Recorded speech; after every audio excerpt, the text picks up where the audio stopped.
Last time जो होगा वो एफिशिएंट होता है और उसमें टाइम भी कम लगता है। ठीक है ना। इफ एंड वेयर में हमने ये किया था कि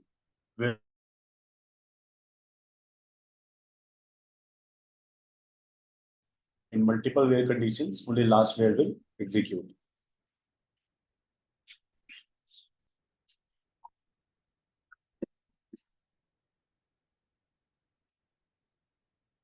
करें आगे छोटा सा डेटा सेट बनाते हैं।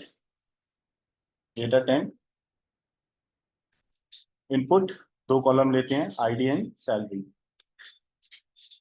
Input is used to define the column names. तुमने पहली क्लास में हमारी देखो हम यहाँ क्या कर रहे हैं। SAS में सारी स्टेटमेंट्स है या तो वो डेटा सेट से शुरू होगी या प्रॉक्स। तो ये वाले हम कर रहे हैं डेटा सेट। हमने डेटा सेट से 10 जो है डेटा सेट क्रिएट कर रहे हैं। ठीक है। और यहाँ पे कोई भी स्पेशल कैरेक्टर्स नहीं आए। अंडरस्कोर आ सकता है। स्पेस आएगा तो वो 2 बन जाएंगे, वो हम आगे करेंगे। लेकिन अभी हम एक ही बना रहे हैं। टेबल का नाम है 10 और टेबल को हम SAS में बोलते हैं data set. Input is used to define the column names. ये आईडी भी एक कॉलम है और सैलरी भी एक कॉलम है। SAS में कॉलम्स नहीं बोलते, क्या बोलते हैं? वेरिएबल्स। ठीक है। तो 2 वेरिएबल्स हमारे आईडी एंड सैलरी। और SAS में जितनी भी स्टेटमेंट्स है वो किससे एंड होंगी? सेमीकोलन से। हमने यहाँ सेमीकोलन से एंड कर दिया। अब हम यूज कर रहे हैं cards. Cards are used to give the values to these columns. अब आईडी और सैलरी में हम वैल्यूज पास करेंगे। 100, 2 200, 3 300, 4 400, 5 5। ठीक है। ये हमने वैल्यूज दे दी। तो पहला आईडी कॉलम में आ जाएगा 1 2 3 4 5। सैलरी में आ जाएगा 100 200 300 400 500। ये सारा येलो में होना जरूरी है। दिस सेमीकोलन इज ऑप्शनल, हम फिर भी डाल देते हैं यहाँ पे। और रन से हमने क्या किया, इस डेटा स्टेप को एंड कर दिया। इस पूरे डेटा स्टेप को हमने यहाँ पे एंड कर दिया रन से। और इसको रन करने के लिए या तो ये रनिंग आइकन है, रनिंग आइकन क्लिक करोगे तो पूरी एडिटर विंडो रन हो जाती है। लेकिन मुझे क्या करना है, सिर्फ ये सिलेक्टेड पार्ट रन करना है। तो सिलेक्ट करके सबमिट सिलेक्शन किया। ठीक है। 2 तरह की लाइब्रेरीज होती है SAS में। एक वर्क लाइब्रेरी होती है और एक परमानेंट लाइब्रेरी। वर्क लाइब्रेरी मतलब टेम्परेरी लाइब्रेरी। अब इसमें जाओगे लाइब्रेरीज में तो ये वर्क लाइब्रेरी है। This is your temporary library. तो बाय डिफॉल्ट जो भी आपके डेटा सेट्स क्रिएट होंगे वो टेम्परेरी लाइब्रेरी में क्रिएट होंगे। जब मैं सेशन क्लोज कर दूंगा यहाँ से तो ये मेरा सब डेटा सेट्स हट जाएंगे। क्यों? क्योंकि ये वर्क लाइब्रेरी में, टेम्परेरी लाइब्रेरी में, परमानेंट नहीं है। ठीक है। अगर परमानेंट बनाना है तो कल हमने देखा था कि किस तरह से परमानेंट लाइब्रेरी बनाते हैं, उसी तरह से हम परमानेंट लाइब्रेरी क्रिएट करेंगे। बट अभी हम कर रहे हैं वर्क लाइब्रेरी का। ठीक है। अब एक और डेटा सेट बनाते हैं, डेटा टेम्प2। सेट किस लिए यूज होता है? रीड करने के लिए। रीड करने के लिए। हम टेम्प से रीड कर रहे हैं, टेम्प2 क्रिएट कर रहे हैं। और यहाँ पे लिखते हैं if ID greater than 3। Right. GT मतलब ग्रेटर देन। इसको रन करते हैं तो हमारे पास क्या आउटपुट आना चाहिए? आईडी ग्रेटर देन 3 मतलब 4 and 5। ये आ गया हमारा 4 and 5। अब यहाँ पे हम क्या करेंगे, मैं कोट्स भी लगा देता हूँ।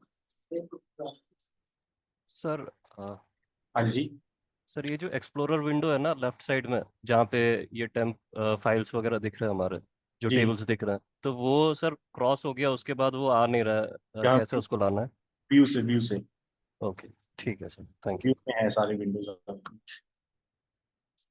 ठीक है। यहाँ पे मैं क्रिएट कर रहा हूँ डेटा टेम्प3। मैं रीड कर रहा हूँ सेट 10 टेम्प टेबल से। और यहाँ पे लगा दिया फाइडी ग्रेटर देन 3। लेकिन 3 को मैंने किस में लिया? कोट्स में लिया। तो अगर आपने SQL पढ़ी है तो कोट्स में कौन सा कॉलम आता है? स्ट्रिंग या फिर कैरेक्टर कॉलम। ठीक है। लेकिन आईडी हमारा क्या है बाय डिफॉल्ट? न्यूमेरिकल है ना, क्योंकि हमने यहाँ डॉलर नहीं लगाया। तो ये वर्क करेगा? वर्क कर गया है ना। आईडी हमारा न्यूमेरिकल कॉलम था। इट मीन्स कि it should work without this quotes. लेकिन कोट्स में भी ये किया। अब मैं यहाँ पे एक और टेबल बनाता हूँ, डेटा टेम्प4 वेयर आईडी ग्रेटर देन 3। यहाँ पे कोट्स लगाए मैंने। ये वर्क करेगा? पहले वाला तो किया। ये देखते हैं वर्क करता है नहीं। Where clause operator requires compatible variables. तो ये आपका थर्ड डिफरेंस है। If can handle the mismatch of the data but in where both the left hand side and the right hand side data type should be same. Data type same होना जरूरी है, लेकिन if में जरूरी नहीं। तो ये आपका थर्ड डिफरेंस है, if can handle the mismatch of the data but in where both left hand side and right hand side data type should be same। ठीक है, ये आपका थर्ड डिफरेंस है।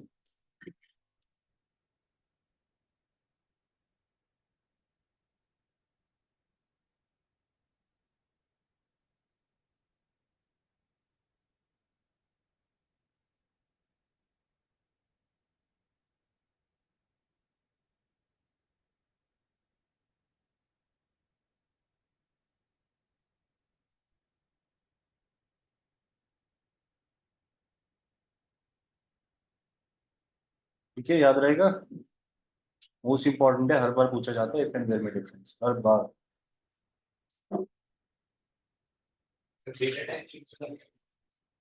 ये डेटा टाइप मतलब कि ये कोट्स में है ना, ठीक है, तो कोट्स में है मतलब ये कौन सा हुआ, करेक्टर कॉलम होगा, राइट।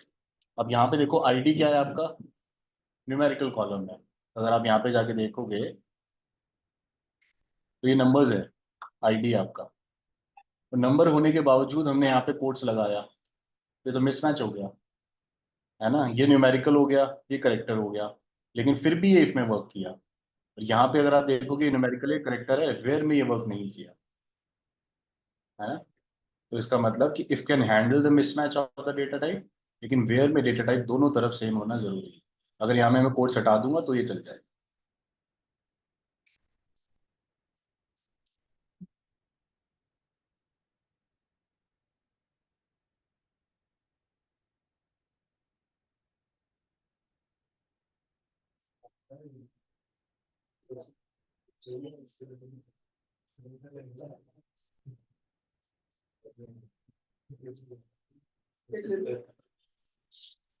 हम्म, बड़ी जल्दी नहीं खा, मजाक कर। नहीं खा खा। ये तो करे देता है, दो चार देता है। ठीक है, ये वाला थर्ड पॉइंट।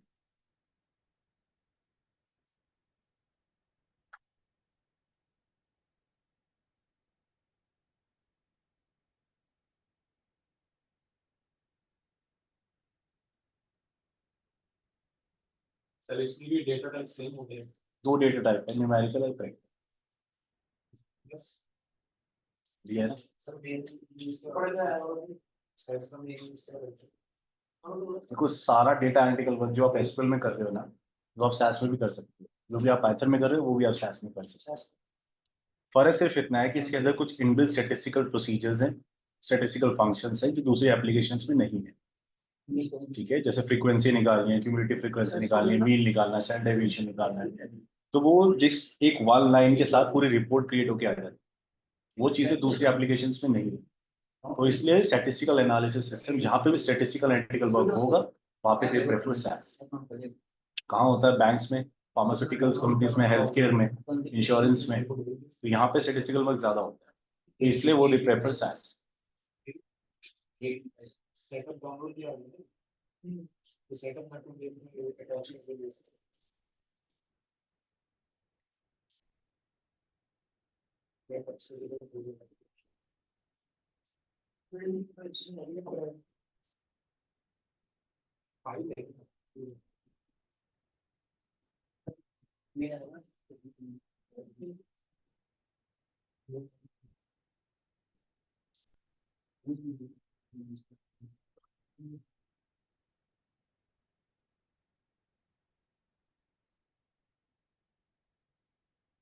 टाइप करते हो कोड या कॉपी पेस्ट कर रहे हो चैट से?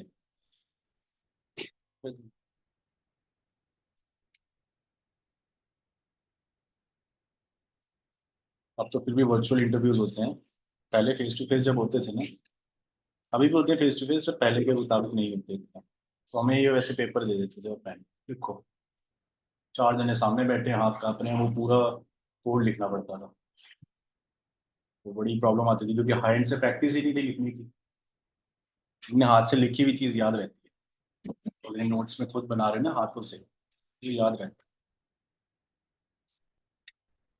तो जैसे सेल्स स्टूडियो में वो पॉपअप आता है इसमें डेटा मतलब उससे पॉपअप आएगा ये डेटा, इसमें नहीं आता कौन सा पॉपअप? डेस्कटॉप सर जैसे स्टूडेंट को आ जाए अच्छा ये यहाँ इसमें नहीं आता, इसमें नहीं आता। जॉब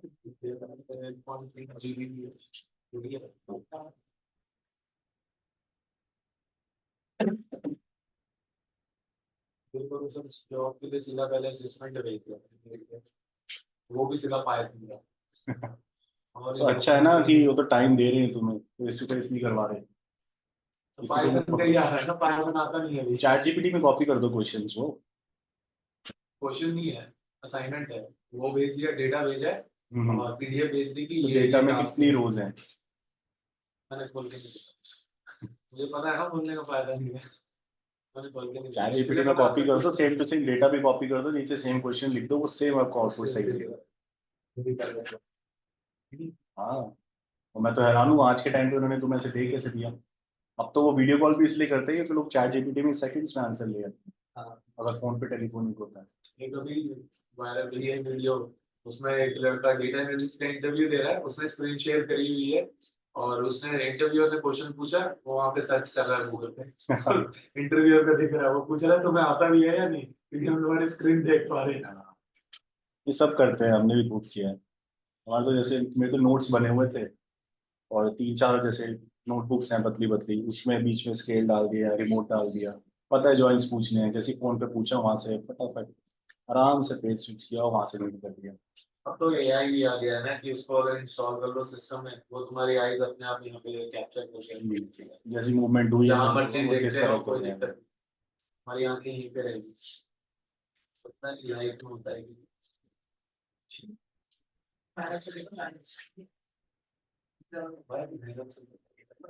सर अभी भी नोटबुक पे लिखवाता है क्या कोड?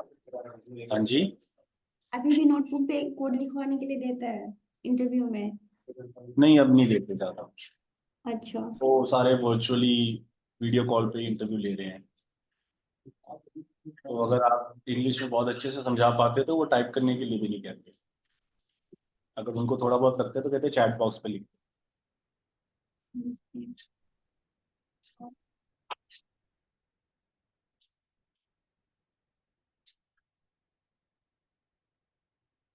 तो एक नया टेबल बनाते हैं, temp 5 सेट, रीड कहाँ से कर रहे हैं, temp से। अब if id equals to 3, if id equals to 3 then name equals to, where are you, suppose Rahul, else name equals to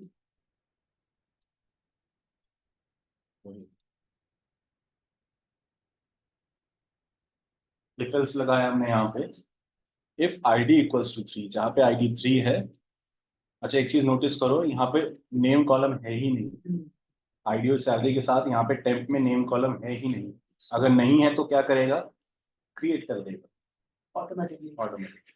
तो नेम इक्वल्स टू राहुल आ जाएगा जहाँ पे आईडी 3 है, बाकी बचा हुआ जो भी होगा वहां पे क्या आ जाएगा आपका रोहित। आगे ठीक, जहाँ पे 3 है वहां राहुल है, बाकी सब में रोहित है।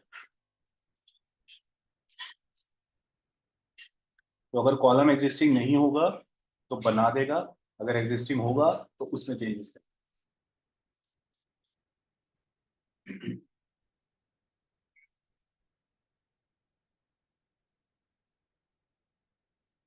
So you identify this as the input natures के किसकी यूज कर, इसमें हमने kind of यूज किया कि is there then it is मतलब previous examples देख रहा था, उसमें से equal to है मतलब सिर्फ एक रिकॉर्ड दिखाना चाहिए। अब ये multiple because of the else condition, अगर मैं else हटा दूं हाँ तो एक ही रिकॉर्ड दिखाएगा, Right. रो एक ही दिखाएगा। फिर उसमें क्या आ जाएगा, इफ id इक्वल्स टू 3 में नेम तो राहुल आ जाएगा, बाकी में ब्लैंक आ जाएगा। अच्छा ये सारा इसलिए फेच करेगा क्योंकि आपने यहाँ से रीड कर रहे हो ना सेट टेम्प। हाँ नहीं आईडी इक्वल टू 3 कर देता हूँ, हाँ तो सिर्फ 3 आएगा। 3 आया था, हम्म, ठीक है। अभी आपने लिखा if ID equal to 3 then name Rahul. Name Rahul, hmm, इसको 3 एंड राहुल आना चाहिए था ना। बाकी क्यों आ गया? एल्स लगाया था ना। नहीं अगर एल्स हटा दो, जैसे इसको अब जैसे इसको दिखा रहा है ये, अगर मैं ये देन हटा देता देखो हूँ, आपने यहाँ नया कॉलम बनाया नेम, ठीक है। हाँ, अब ये नहीं बनाते, हम खाली इक्वल्स टू 3 डालेंगे तो वो 3 आ जाएगा। अब इसको दोबारा रन करते हैं, खाली 3 डाल रहे हैं, देन नेम हटा दिया हमने तो 3 आया। लेकिन आपने जब देन नेम लगा दिया ना तो वो नेम वाले कॉलम की वजह से सारा फेच करेगा। केस स्टेटमेंट की तरह होता है। केस स्टेटमेंट, केस फ्रेंड की तरह। एसक्यूएल में केस मैन होता है, इसमें हम इफ एल्स यूज करेंगे। ठीक है, तो एग्जिस्टिंग नेम कॉलम नहीं था, क्रिएट कर दिया। अगर एग्जिस्टिंग होगा तो उसमें चेंजेस कर देंगे। तो ये आपका फोर्थ डिफरेंस हो गया, if can be use with then but where can not be use with then.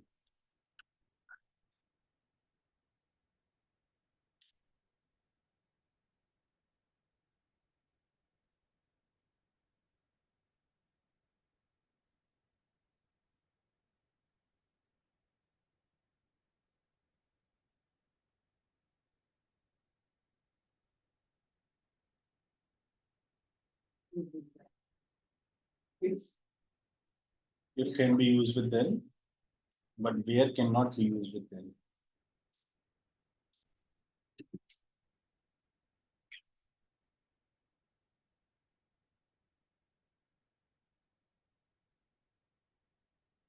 Easy लग रही है सेस?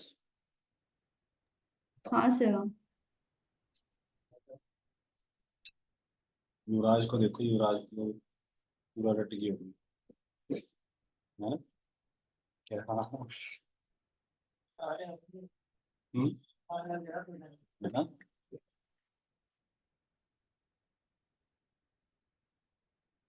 मैं तो अभी तो कॉलेज में हो ना तुम? कहाँ पे हो? तो कॉलेज खत्म बिल्कुल?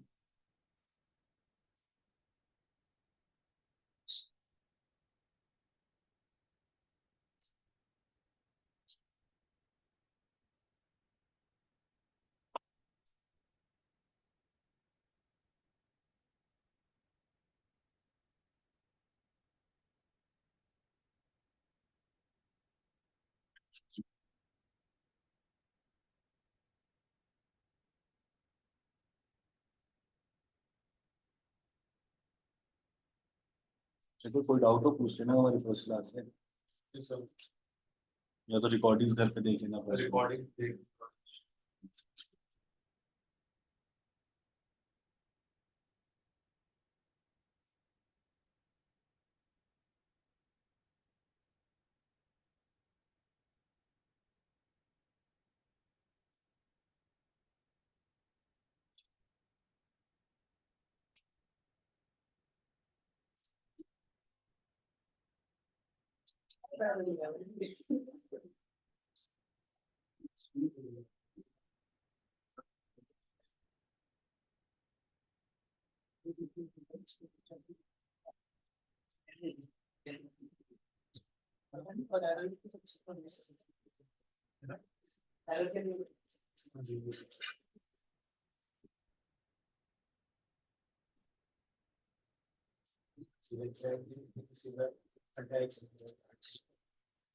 फाइल अटैच करने का भी आना चाहिए। दूसरी ऐप्स में जाते हैं, वो पेड है, ऐसे देने पड़ते।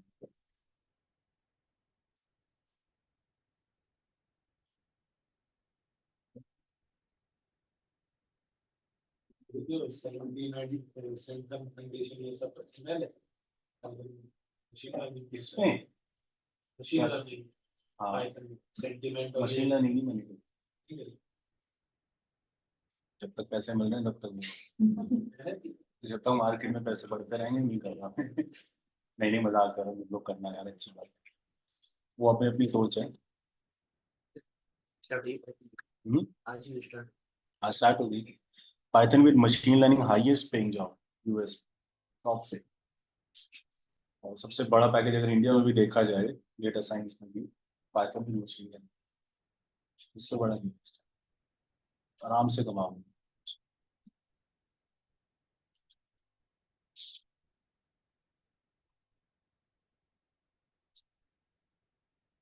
जैसे SaaS में बैकएंड पे SaaS कैसे वर्क करती है? मैं सुना इंटरप्रेटर, कंपाइलर, ये टेक्निकल लैंग्वेजेस, तो SaaS बैकएंड पे कैसे करती है work? Through PDB। Most important question पूछा जाता है। PDB means program data vector. Program data vector, it's a logical area of memory which reads only one observation at a time.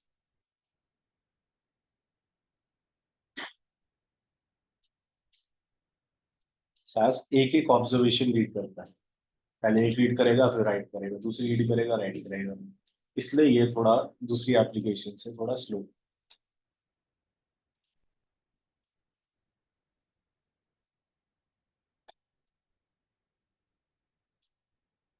It has two automatic variables.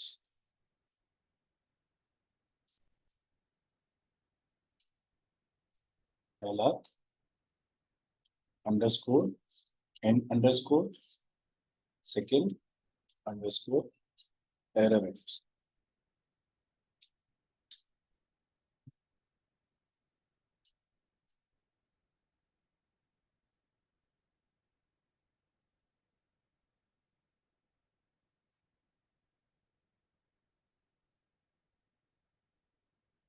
ठीक है, याद रहेगा। मैं दोबारा screen share कर रहा हूँ कुछ और दिखाने।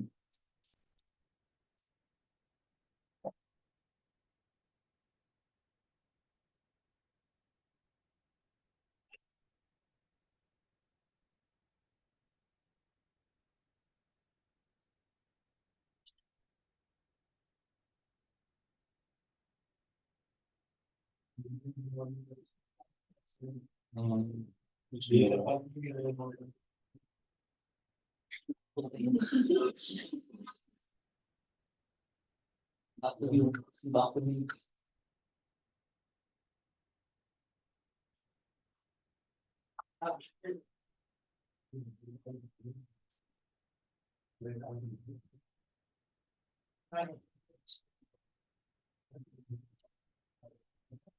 सर ये शेयर कर दो प्लीज। हाँ बिकॉज सर आपने ये खुद बनाया है? नहीं नहीं, ये तो ऑनलाइन मैंने देखा।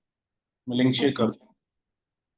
देखो ये लिखा है, what is the PDB? Program data vector, logical area of memory that is created during the data set process. उसी टाइम क्रिएट होगा जब डेटा सेट प्रोसेस होना शुरू हो जाए। ठीक है, और इसमें ये भी देख रहे हो, SAS data sets by reading one observation at a time into the PDB। एक एक ऑब्जर्वेशन रीड करता है, राइट करता है, रीड करता है, राइट करता है। इसमें दो ऑटोमेटिक वेरिएबल्स हैं, underscore end underscore end underscore error underscore. पहले हम एग्जीक्यूशन फेज की बात करते हैं। इसमें दो फेज हैं, compilation phase and execution phase. सबसे पहले आपका प्रोग्राम कंपाइल होना शुरू होगा, उसके बाद ये क्या करेगा, इनिशियलाइज वेरिएबल्स को इनिशियलाइज करेगा, then it will execute the input statement, this one. अगर एंड ऑफ द फाइल है, यस, देन नेक्स्ट स्टेप। अगर एंड ऑफ द फाइल नहीं है तो एग्जीक्यूट अदर स्टेटमेंट्स। उसके बाद output to SAS data set खत्म, मतलब वहीं पे एंड हो जाएगा प्रोग्राम। ठीक है, उसके बाद नेक्स्ट स्टेप, अगर नहीं है तो एग्जीक्यूट अदर स्टेटमेंट्स। उसके बाद output to SAS data set. ये दो फेज है, compilation phase and execution phase. ये इतना मत समझने के लिए है, ये पूछा नहीं जाता। पूछा क्या जाता है, ये पूछा जाता है, data flow process through PDB। तो पहले तो आप डेफिनेशन बताओगे, logical area of memory it's a program data vector which reads only one observation at a time. It has two automatic variables, underscore and underscore, underscore error underscore। और उसके बाद ये समझाना है। सपोज यहाँ पे 5 ऑब्जर्वेशन है, 10, 20, 30, 40, 50। यहाँ से पहली ऑब्जर्वेशन जाएगी इनपुट बफर में, यहाँ से जाएगी PDB में आप देख रहे हो underscore end underscore end underscore error underscore, ये दोनों थे आपके ऑटोमेटिक वेरिएबल्स। जब पहली ऑब्जर्वेशन जब ये इनपुट बफर के बाद PDB में राइट करेगा, अगर उसमें एरर नहीं है तो यहाँ आ जाएगा 1, और इस वाले कॉलम में आ जाएगा 0। उसके बाद ये पहली ऑब्जर्वेशन राइट हो जाएगी फाइनल SAS डेटा सेट, ये 10 स्कॉट मार्केटिंग में। फिर ये सेकंड ऑब्जर्वेशन रीड करेगा, it will go to input buffer, then it will go to PDB, अब पीडीबी में सेकंड ऑब्जर्वेशन राइट हो जाएगी और 1 की जगह क्या हो जाएगा यहाँ पे 2, एक इंक्रीमेंट हो जाएगा, और इस वाले कॉलम में आ जाएगा आपका 0, क्योंकि अभी तक कोई एरर नहीं है तो ये 0 ही रहेगा। फिर सेकंड ऑब्जर्वेशन राइट होगा। Same with third, fourth, fifth. Suppose बीच में कोई भी एरर आता है, कोई भी आपका कोड एरर कर गया, तो ये उल्टा हो जाएगा, यहाँ पे यहाँ 1 हो जाएगा, यहाँ 0 हो जाएगा। ये बैकएंड पे है, लेकिन this is how it works. मतलब ट्रू वाज द 1 और अवर आल्सो हाँ, बूलियन वैल्यू है इसमें बट इंक्रीमेंट होता है ना, जैसे अगर नेक्स्ट आ गई वो तो 2 करेक्ट हो है जाएगा, तो वो 2 हो जाएगा, उसके बाद 3 हो जाएगा, अगर एरर आ गया जैसे 3 Stop. के बाद एरर आ गया तो एरर में 1 हो जाएगा, यहाँ पे 0 0 हो जाएगा, और फिर से अगर नेक्स्ट वाली करेक्ट आ गई तो उसके बाद एग्जीक्यूट ही नहीं होता, वहीं स्टॉप हो जाएगा। ऐसा नहीं है कि एक जगह एरर आया तो नेक्स्ट रोज राइट हो जाएगी, नहीं, वो साथ स्टॉप हो जाएगा, एग्जिट हो जाएगा, लॉग में एरर आया मीन्स वहीं स्टॉप है। उसकी लिमिटेशन भी कितने मैक्सिमम रिकॉर्ड्स तक, बस ऐसे देखा जा रहा है मिलियन रिकॉर्ड्स हुआ 1 मिलियन आए कितना टाइम नहीं होगा। बिल्कुल। मेमोरी में तो पीछे बैकएंड पे तो हर एप्लीकेशन में कुछ ना कुछ किसी तरह से प्रोग्राम एग्जीक्यूट हो रहा है, ठीक है ना। इसमें पीडीबी हो रहा है, पीडीबी के थ्रू हो रहा है, मेमोरी इसमें भी है, पाइथन में भी है, सब में होगा। इसमें पीडीबी के थ्रू हो रहा है, इसका रन करने का तरीका अलग है if you compare to other application. SQL में क्या होता है, पूरा प्रोग्राम डायरेक्टली एकदम राइट होगा, इसमें नहीं है, इसमें एक एक करके जाएगा, मतलब एक रीड होगी फिर राइट होगा। वो ऐसा हमें दिखता नहीं है, वो तो जो 5 मिनट ले रहा है, 4 मिनट ले रहा है कोड रन होने में, वो तो पूरा रन होकर सीधा आउटपुट आपको दिखेगा। लेकिन बैकएंड पे वो एक एक करके रीड करके राइट कर रहा है, तो इसलिए ये एज कम्पेयर टू पाइथन थोड़ा स्लो है। इतना स्लो नहीं है पर स्लो है। स्लो कितना है अगर मैं बताऊं, हमारा एक 2750 लाइन्स ऑफ कोड था सैस का, जो लेता था 30 to 35 आवर्स। जब हमने उसको बिग डेटा में किया पाइस्पार्क में, वो 5 घंटे में मिला। वो पाइस्पार्क ऑब्वियसली बिग डेटा में बहुत फास्ट है, उसको अगर हम पाइथन में लेके जाते तो 15 to 17 आवर्स वो ले रहा, और उसको हमें और जल्दी एग्जीक्यूट करना था तो उसको बिग डेटा में फिर कन्वर्ट किया, वो 5 घंटे में आएगा। तो जो कोड 30 घंटे में आउटपुट आ रहा था वो 5 घंटे में आएगा बिग डेटा से, और पाइथन से वो 18, 17, 19 के आसपास था, ठीक है। लेकिन स्टिल जिनको आउटपुट में इतनी जल्दी नहीं होती, लाइव डेटा नहीं है, उनको 2 दिन बाद भी एनालाइज कर ले कोई दिक्कत नहीं है, या हिस्टोरिकल डेटा पे जो वर्क कर रहे हैं उनके लिए सहज बेस्ट है। लाइव डेटा होता है कि जैसे अभी डेटा आया, 2 घंटे में ही बिजनेस लीडर्स तक पहुंचना चाहिए, 4 घंटे में पहुंचना चाहिए, उनको उसी टाइम एनालाइज करना है, उसी दिन एनालाइज करना है। You can not wait. Data आया, कोड एग्जीक्यूट हुआ, बिजनेस लीडर्स तक आउटपुट पहुंचा, तो ऐसे केस में they use big data, otherwise they don't need big data. Normal day to day उसमें तो इतना बेनिफिट कितनी डिस्काउंट टाइमिंग, इसीलिए अपॉर्चुनिटीज कम है, इसलिए कंपनीज प्रेफर पाइथन, क्योंकि पहला तो एक तो बड़ा महंगा है, वो कई लाखों रुपए लगते हैं, दूसरा एग्जीक्यूशन टाइम भी इसमें ज्यादा है। लेकिन बैंक, फार्मास्यूटिकल, हेल्थ केयर और इंश्योरेंस से ये जाने वाली नहीं है, क्यों स्टेटिस्टिकल वर्क के लिए। हाँ, इफ दे कैन हायर 10-15 लोग 15-20 लाख के पैकेज पे, और इफ दे हैव टाइम, जो 1-2 साल तक माइग्रेट कर पाए तो वो करेंगे, otherwise they will go with Samsung. कहते ठीक है यार, लग रहे हैं पैसे, कोई बात नहीं। सर आप भी साइज पे काम करते हैं पहले स्टार्टिंग में करे थे फर्स्ट ऑर्गेनाइजेशन, बनना तो जावा डेवलपर चाहते थे, लेकिन जॉब मिली एसक्यूएल में। अब एसक्यूएल में जब एंटर करे तो सैस की कोड्स पकड़ा दिए, कहते रन करो। अब रन करे तो एरर आते थे, समझ ही नहीं आ रहा क्या करे, कई बार लिखना भी पड़ता था। फिर पढ़ाई शुरू करी सैस की, फिर आसपास वाले देखे 12-15 पे जा रहे हैं सारे, यार सही है, यही कर लेते हैं फिर सैस पढ़ लिया। सैस पढ़ा, उसके साथ साथ फिर पता चला पाइथन भी जरूरी है, टैबलू भी, वो भी फिर पढ़ा उसके जब 2 साल के बाद। फिर सेकंड कंपनी में पाइथन सैस और टैबलू पे वर्क किया, टैबलू पे कम किया था बट टैबलू पे भी था। फिर थर्ड में मैं बिग डेटा में आया, वहाँ मैंने हाइव और पाइस्पार्क सीखा। उसके बाद फिर मैं डेटा इंजीनियरिंग में एंटर हो गया, उसी में, उसी कंपनी में। तो वो करियर जहाँ जहाँ ले जाता कि हम चलते गए, थोड़ा थोड़ा थोड़ा सब भी मैं अच्छा काम किया है। 2 साल सैस पे किया था मैं स्टार्टिंग में। इस पे काम करें कौन कौन से अभी है हमारा पाइथन है, पाइस्पार्क है, हाइव है, और डेटा इंजेक्शन बहुत सारा, ये सारा। डेटा इंजेक्शन और डेटा इंजीनियरिंग का काम होता है कि पूरा डेटा आर्किटेक्ट बनाना, पूरा एक डिजाइन बनाना, कैसे डेटा आएगा, वो पूरा एंड टू एंड सही फाइल्स इंजेस्ट हो, सारा डेटा इंजीनियरिंग का काम है। पूरा डेटा पाइपलाइन सेट करना, मैंने जो खाली टेबल्स बनते हैं वो डेटा इंजीनियरिंग टीम बनाती है, उसका मैंने डेटा भी चेंज करना है, डेटा इंजीनियरिंग टीम करेगी। उन्हीं का काम है कि सही से प्रॉपर से फाइल्स आए, प्रॉपरली इंजेस्ट हो आपके डेटाबेस में, वो प्रॉपरली डेटा अपेंड होता है। उसके बाद डेटा एनालिटिकल टीम और डेटा साइंस टीम वहां से आउटपुट फेच करके सारा एनालिटिकल, तो है 3-4 टीम्स इन्वॉल्व होती हैं इसमें। तो पीडीवी समझ आया आप लोगों को, याद रहेगा। मैं लिंक शेयर कर देता हूँ, if you want to go through, आप इसको घर पे भी जाके रीड कर सकते हो। पर अगर आप इतना भी बता दो कि पीडीवी की डेफिनेशन, ऑटोमेटिक वेरिएबल्स, और ये एक्सप्लेन कर दोगे ना, काफी है। वो भी यही चाहते हैं कि आपको ये पता हो बस।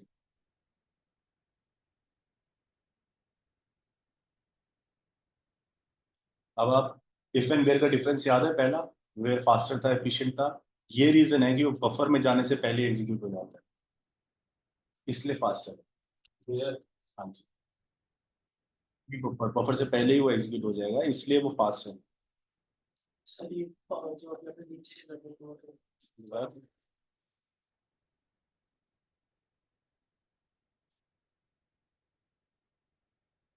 और ये हमेशा पूछा जाएगा इफ एंड वेयर में डिफरेंस और व्हाट इज पीडीवी, पहले ये 2 क्वेश्चन होंगे आपके।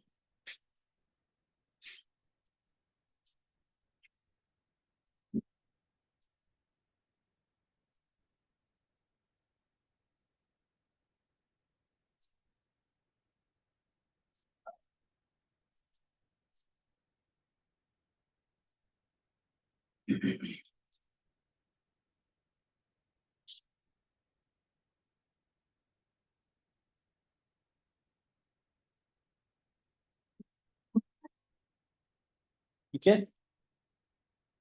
Come back to this.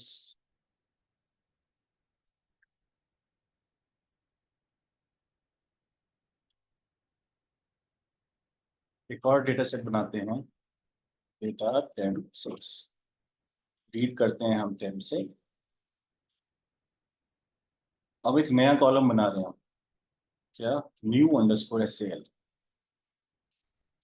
Equals to salary multiply by 2।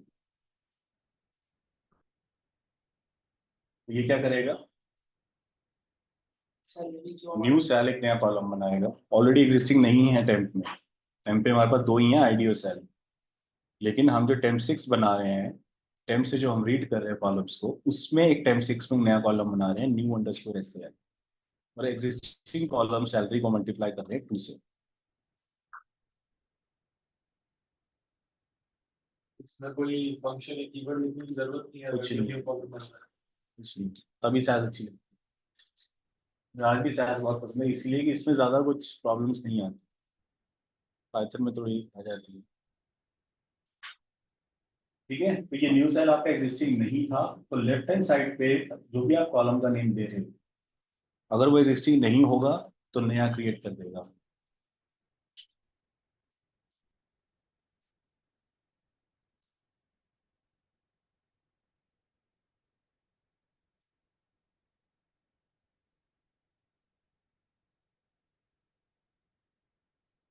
Sir अगर मुझे रोज में कोई वैल्यू ऐड करनी है,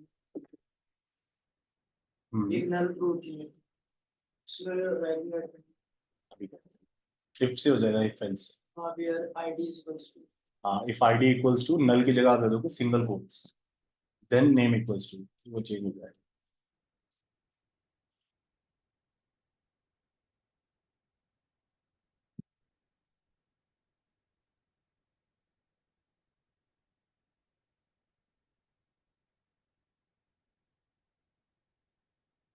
पाइथन भी चल रही है बस। देरी तो नहीं हुई। जो काम आप इस पे करोगे ना, इसको पाइथन भी करना, जो पाइथन में करो उसको सैस में भी करना, इससे दोनों प्रैक्टिस होगी, सेम टू सेम आ जाता है, थोड़ा बहुत ढूंढना पड़ते हैं चीज, पर हो जाएगा।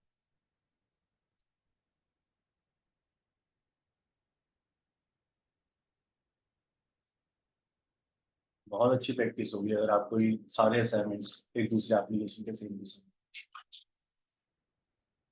हम इस प्रोजेक्ट में थे जहाँ पे तकरीबन 50+ सैस कोड्स थे हमें कन्वर्ट करने के लिए पाइथन में और पाइथन में, और क्लाइंट कहता था सेम टू सेम आउटपुट आ रहा है।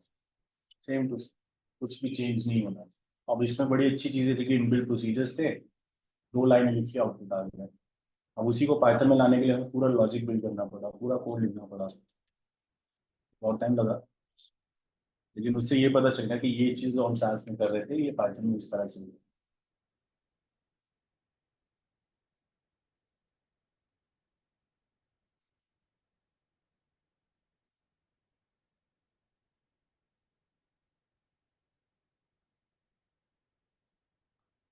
सर मैं एक बार स्क्रीन शेयर कर रहा हूँ, ये हुआ नहीं।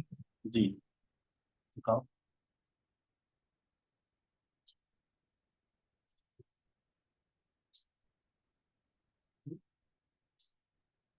न्यू अंडरस्कोर एसएल आएगा, न्यू स्पेस एसएल नहीं।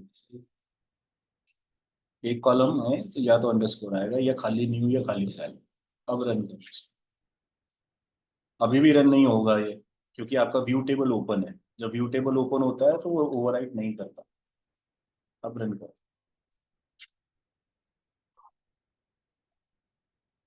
Now go to temp 6।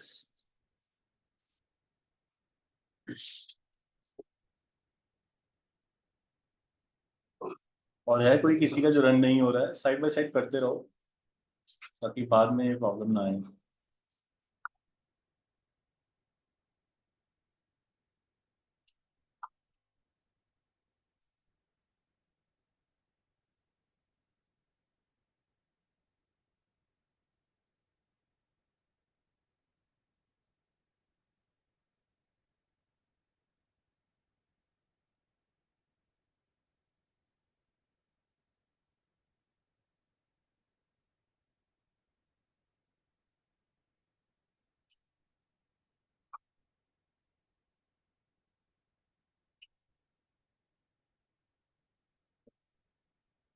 पास लगे तो बता दो ना, हाँ सर। तो लगे तब भी बता दो। तो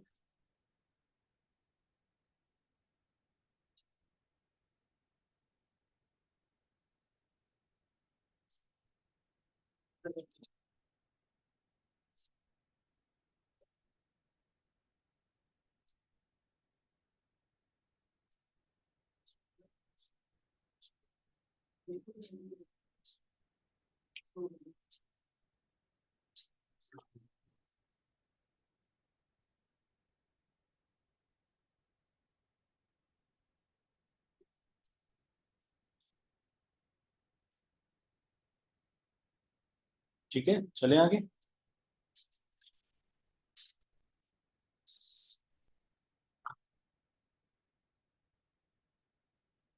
और डेटा सेट बनाते हैं टेम्प 7। अब हम रीड करेंगे टेम्प 6 से, और खाली टेम्प से ही करते हैं। New sal equals to sal into 2 if new underscore SAL greater than 600।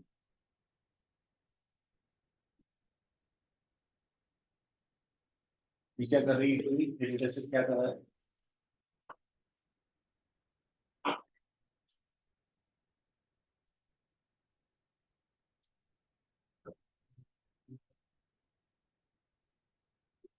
ये बताओ टेम्प 7 में क्या होगा?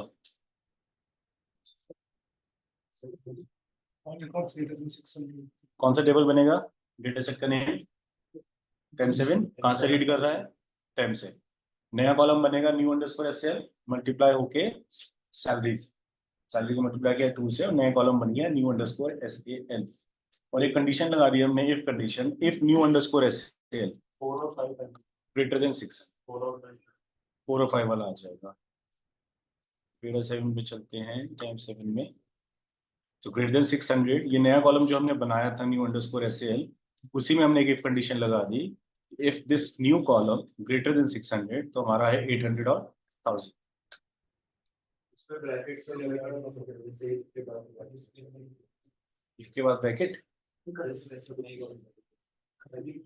ब्रैकेट कॉलम में तो लगाने की जरूरत नहीं है, लेकिन इन ऑपरेटर के साथ तो ऑब्वियसली लगेंगे ही, वो भी हम आगे करेंगे। इस पे कहीं कॉलम के साथ लगाने की एसक्यूएल वाली बात कर रहे होगे ना, जैसे वो चल वो भी जाएगा, जरूरत ही नहीं है। कभी आपको ऑफिस में भी देखने को नहीं मिले।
राजपूत से बात है।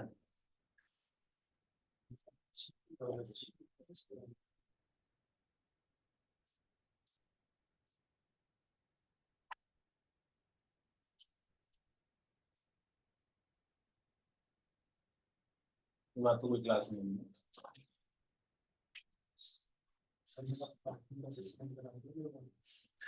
अभी इसके बाद रवि को रवि को रवि सर को आता नहीं, मेरे वो इतना नहीं किया है क्या, मैंने पता नहीं मुझे मतलब तुम्हें चार्ज जीपीटी से सेम टू सेम आते हैं।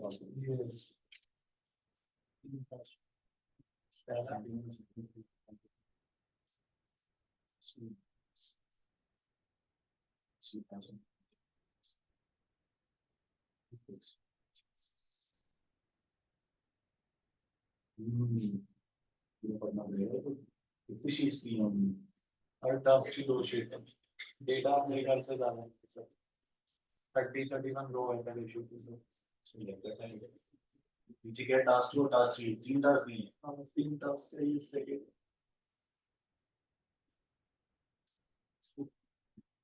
क्या टास्क टास्क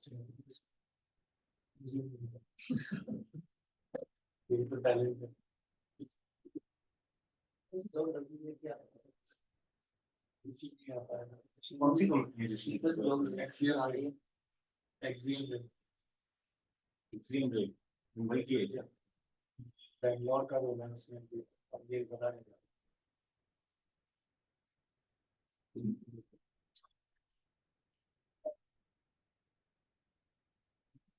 जामिन इस्लामी के बोले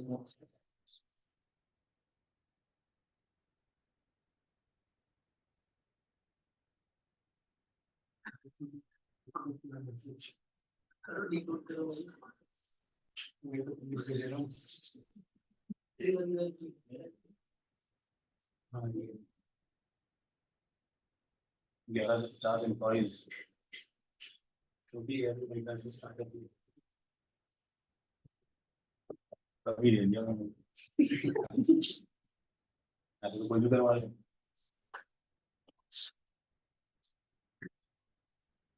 तो ये देखो, अब हम बना रहे हैं टेम्प 1, वही सेम चीज कर रहे हैं, लेकिन जो नया कॉलम हमने बनाया था न्यू अंडरस्कोर SAL, उसकी जगह हम यहाँ क्या यूज कर रहे हैं, वेयर। क्या ये वर्क करेगा? यही सेम चीज है बिल्कुल, बस इफ की जगह हमने वेयर लगाया है। ये वर्क करना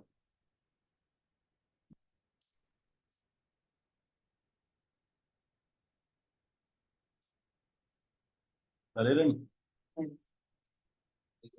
variable new underscore SAL is not on file work on ten, नहीं हो रहा ना? तो ये आपका फिफ्थ डिफरेंस है। whenever you are creating a new variable you have to use if, you cannot use where। जब भी आप नया वेरिएबल बनाओगे हमेशा if यूज करना है, कभी भी where यूज नहीं करना है, एरर आ जाएगा। ठीक है। जो स्टार्टिंग में हमने वेरिएबल्स क्रिएट कर दिए सर, उसी में वेयर कंडीशन यूज जो नया बनाओगे ना, जैसे न्यू अंडरस्कोर हम इसी में नया बनाओगे, तो उसी डेटा सेट में जब आप नया बना रहे हो तो इफ यूज करो, जैसे अगर इसमें हम सेगमेंट 7 ले लेते हैं, क्योंकि हमने ऑलरेडी 10 7 में क्रिएट फिर रन करेगा, फिर रन कर जाएगा। क्योंकि वो ऑलरेडी एग्जिस्टिंग क्रिएटेड है। सेम हम में यहाँ अगर पे करेंगे तो काम तो करेगा। काम करेगा। ठीक है, सो व्हेनेवर यू आर, जैसे सीक्वल में सर होता है, सीक्वल में अगर हम वेयर की कंडीशन, कोई न्यू कॉलम क्रिएट करते हैं, उसमें वेयर की कंडीशन अगर हम लगाते हैं, तो उसमें हमें सेम क्वेरी जो हमने ऊपर दी हुई थी न्यू कॉलम की, सेम अगर वेयर में डाल के फिर उसमें कंडीशन प्रोवाइड कर देते हैं तो चल जाती है। इसमें ऐसा नहीं होता। ये जैसे अगर न्यू हमने अंडरस्कोर new एसक्यूएल अगर टेम्प में है तो रन होगा, लेकिन ये टेम्प में नहीं है ना, ये है सिर्फ आइडियल सेल। नहीं, जैसे ये सीक्वल में हम क्या करते हैं, जैसे हमने टेबल लिया, हाँ जैसे हमने टेम्प टेबल क्रिएट किया हुआ ऑलरेडी, इस पे अगर हम काम कर रहे हैं तो उसमें सेलेक्ट स्टेटमेंट में हमने न्यू कॉलम बना देते हैं, न्यू सैलरी का क्रिएट करके मल्टीप्लाई 2 करके ऐसे हाँ, क्रिएट कर देते हैं। हाँ और फिर वेयर में जब हम यूज करते हैं उसको, हाँ तो वेयर में हम पूरा जो हमने फंक्शन लिखा है ना न्यू सैलरी, उसके हाँ। अंदर पूरा फंक्शन लिख के उसमें पुट करना होता है। हाँ। देन उसमें वेयर की कंडीशन में लिख सकते हैं कि ग्रेटर देन 600, तो वर्क कर रहे हैं। तो इसमें वो चीज काम करेगी। इसमें आपको ये लिखने की जरूरत नहीं है, आप जो बना रहे हो वही कॉलम लिख सकते हो, लेकिन एसक्यूएल में कैलकुलेटेड कीवर्ड यूज करते हैं, where calculated new sal greater than this. अगर कैलकुलेटेड नहीं करोगे तो वही करना पड़ेगा, salary into 2, where salary into 2 greater than this. मुझे एसक्यूएल पार्ट आएगा तब मैं आपको बताऊंगा, लेकिन अगर वो यूज कर रहे हो सैलरी इनटू 2 एसक्यूएल में कर सकते हो, लेकिन कॉलम यूज करोगे तो कैलकुलेटेड कीवर्ड लगाना पड़ता है उसमें प्रॉक एसक्यूएल में।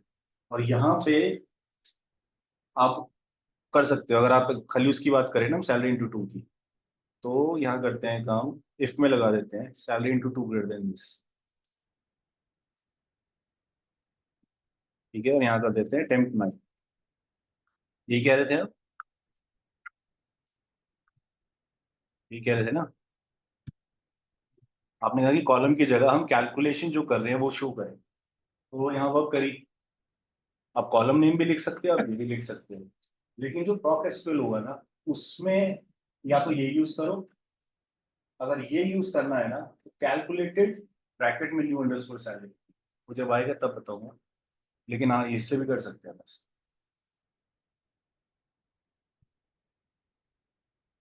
ठीक है, तो क्या डिफरेंस हो गया, whenever you are creating a new variable you have to use if, can not use where.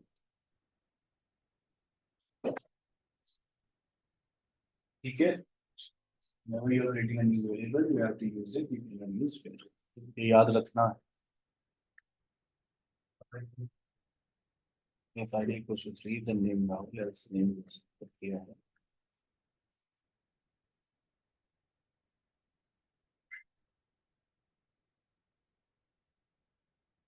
Chat में भी मैं भेज रहा हूँ, इन केस अगर आप कॉपी करना चाहो तो।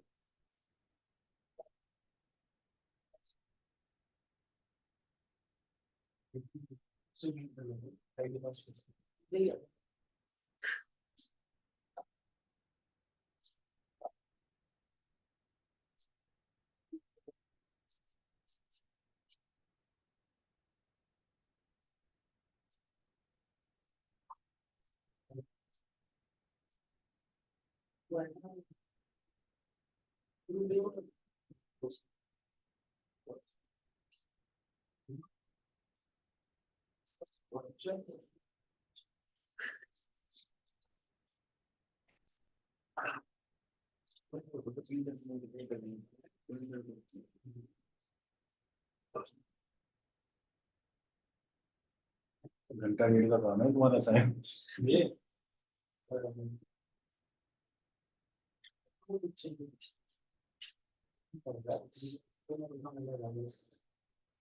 एक बार ट्राई तो करो चैट जीपीटी।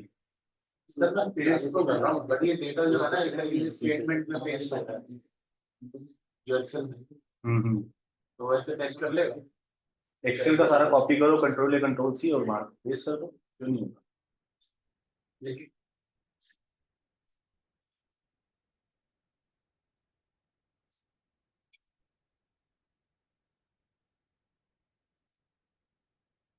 जैसे कि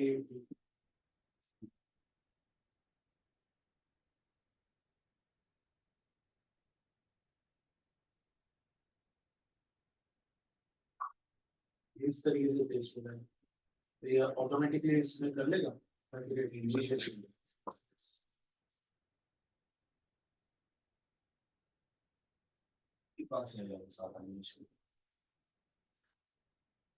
ये गूगल शीट पे डेटा है,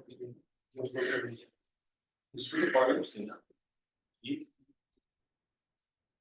ये ऐसे पेस्ट हो रहा है। फाइल अपलोड कर रहा हूँ, फाइल अपलोड नहीं होती, साइन करके साइन में वो मार्क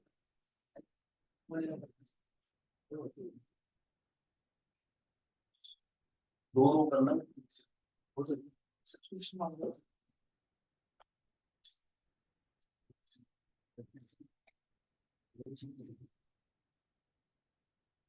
सिर्फ लाइक फर्स्ट वन फर्स्ट जो थ्री डेट है, फर्स्ट टू थ्री कर दो एड्रेस के साथ। दो बार तीसरी वाली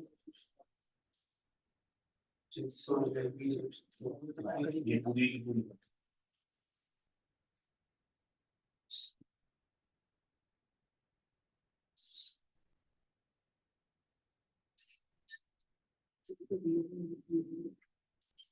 नहीं हो रहा है ना।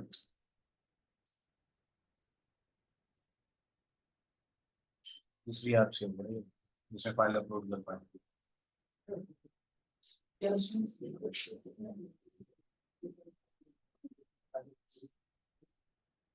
सीएसवी में कन्वर्ट करके हो जाएगा।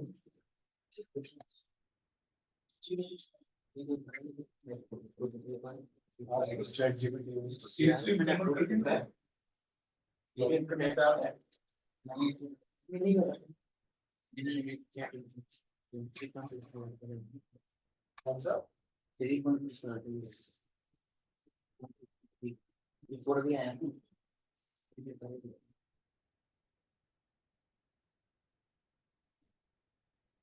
4 मिलियन।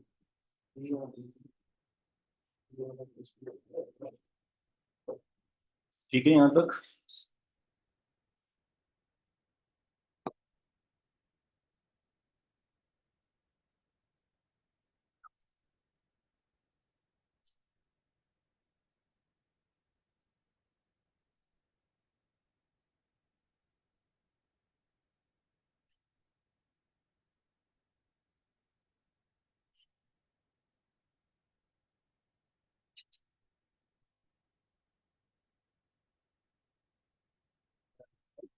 तो फिर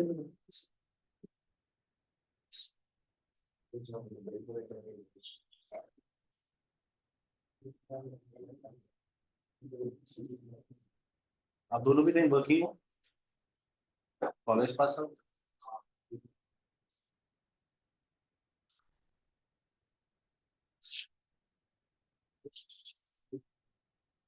naukri.com पे प्रोफाइल बना लिया, लेकिन कॉल आता है तो उसके लिए कॉल तो आ रही है भाई, मैसेज मेल आती है।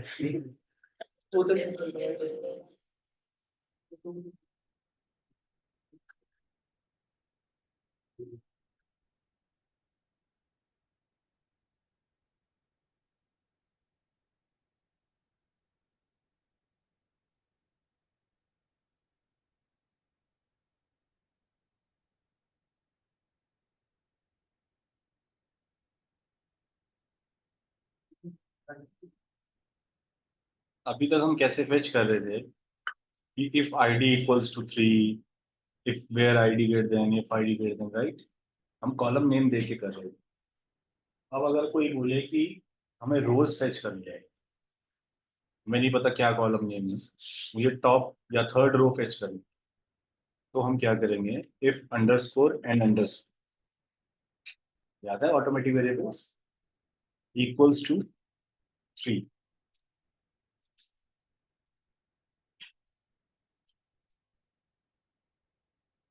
If underscore end underscore equals to 3, तो डेटा टाइप 9 में चलते हैं। ये आपका थर्ड रो आया है, थर्ड आईडी से फेच नहीं किया हमने, मैं थर्ड रो फेच कर इसमें डेटा ऑटोमेटिकली सॉर्ट आ नहीं सॉर्ट करते हैं, प्रॉक सॉर्ट से करते हैं। तो कल इस क्लास में हुआ है उससे sir order store order store sample super store से करेंगे हम। हाँ हाँ ऑर्डर से ही।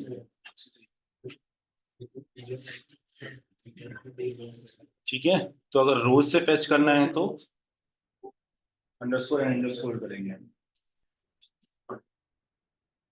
इसमें ऑर्डरिंग करने के किस पर्टिकुलर कॉलम के बेस पे करेंगे? तो या तो आप इससे भी कर सकते हो, सपोज id इक्वल्स टू 3 में नेम एग्जिस्टिंग कॉलम है, उसमें आपको चेंजेस करना है, तो या तो id इक्वल्स टू 3 दो, देन एग्जिस्टिंग कॉलम में वैल्यू चेंज कर दो। Second descending order salary descending में सॉर्ट करना है। हाँ, तो उसके लिए एक प्रोसीजर है हमारे पास SAS में, वो नेक्स्ट या नेक्स्ट क्लास में, जिसका नाम प्रॉक्स सॉर्ट है। तो बेस सेस में प्रॉक्स सॉर्ट से करते हैं, SQL में ऑर्डर बाय से कर दोगे हम।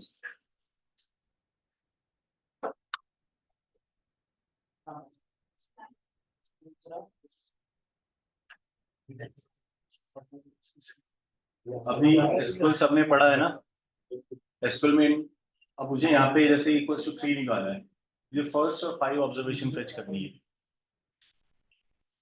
फर्स्ट और 5 रो फेच करनी है। जैसे क्या कर दिया सर? पहली और 5वीं रो, सर पहले पहली इन वन सर कौन सी मैच करेंगे? करो ट्राई, और उसी से होगा फर्स्ट और 5th रो। हाँ, इनमें 1,5।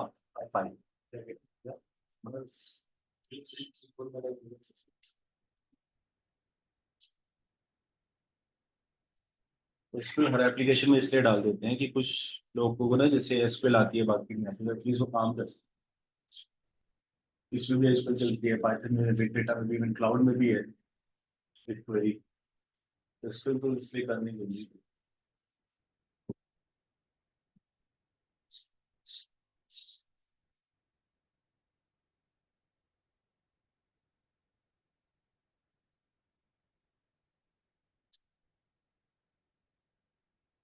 कैसे करोगे बताओ? अगर अभी व्यू करना है एंड वैल्यू ये कैसे व्यू कर सकते हैं? किसको करना है?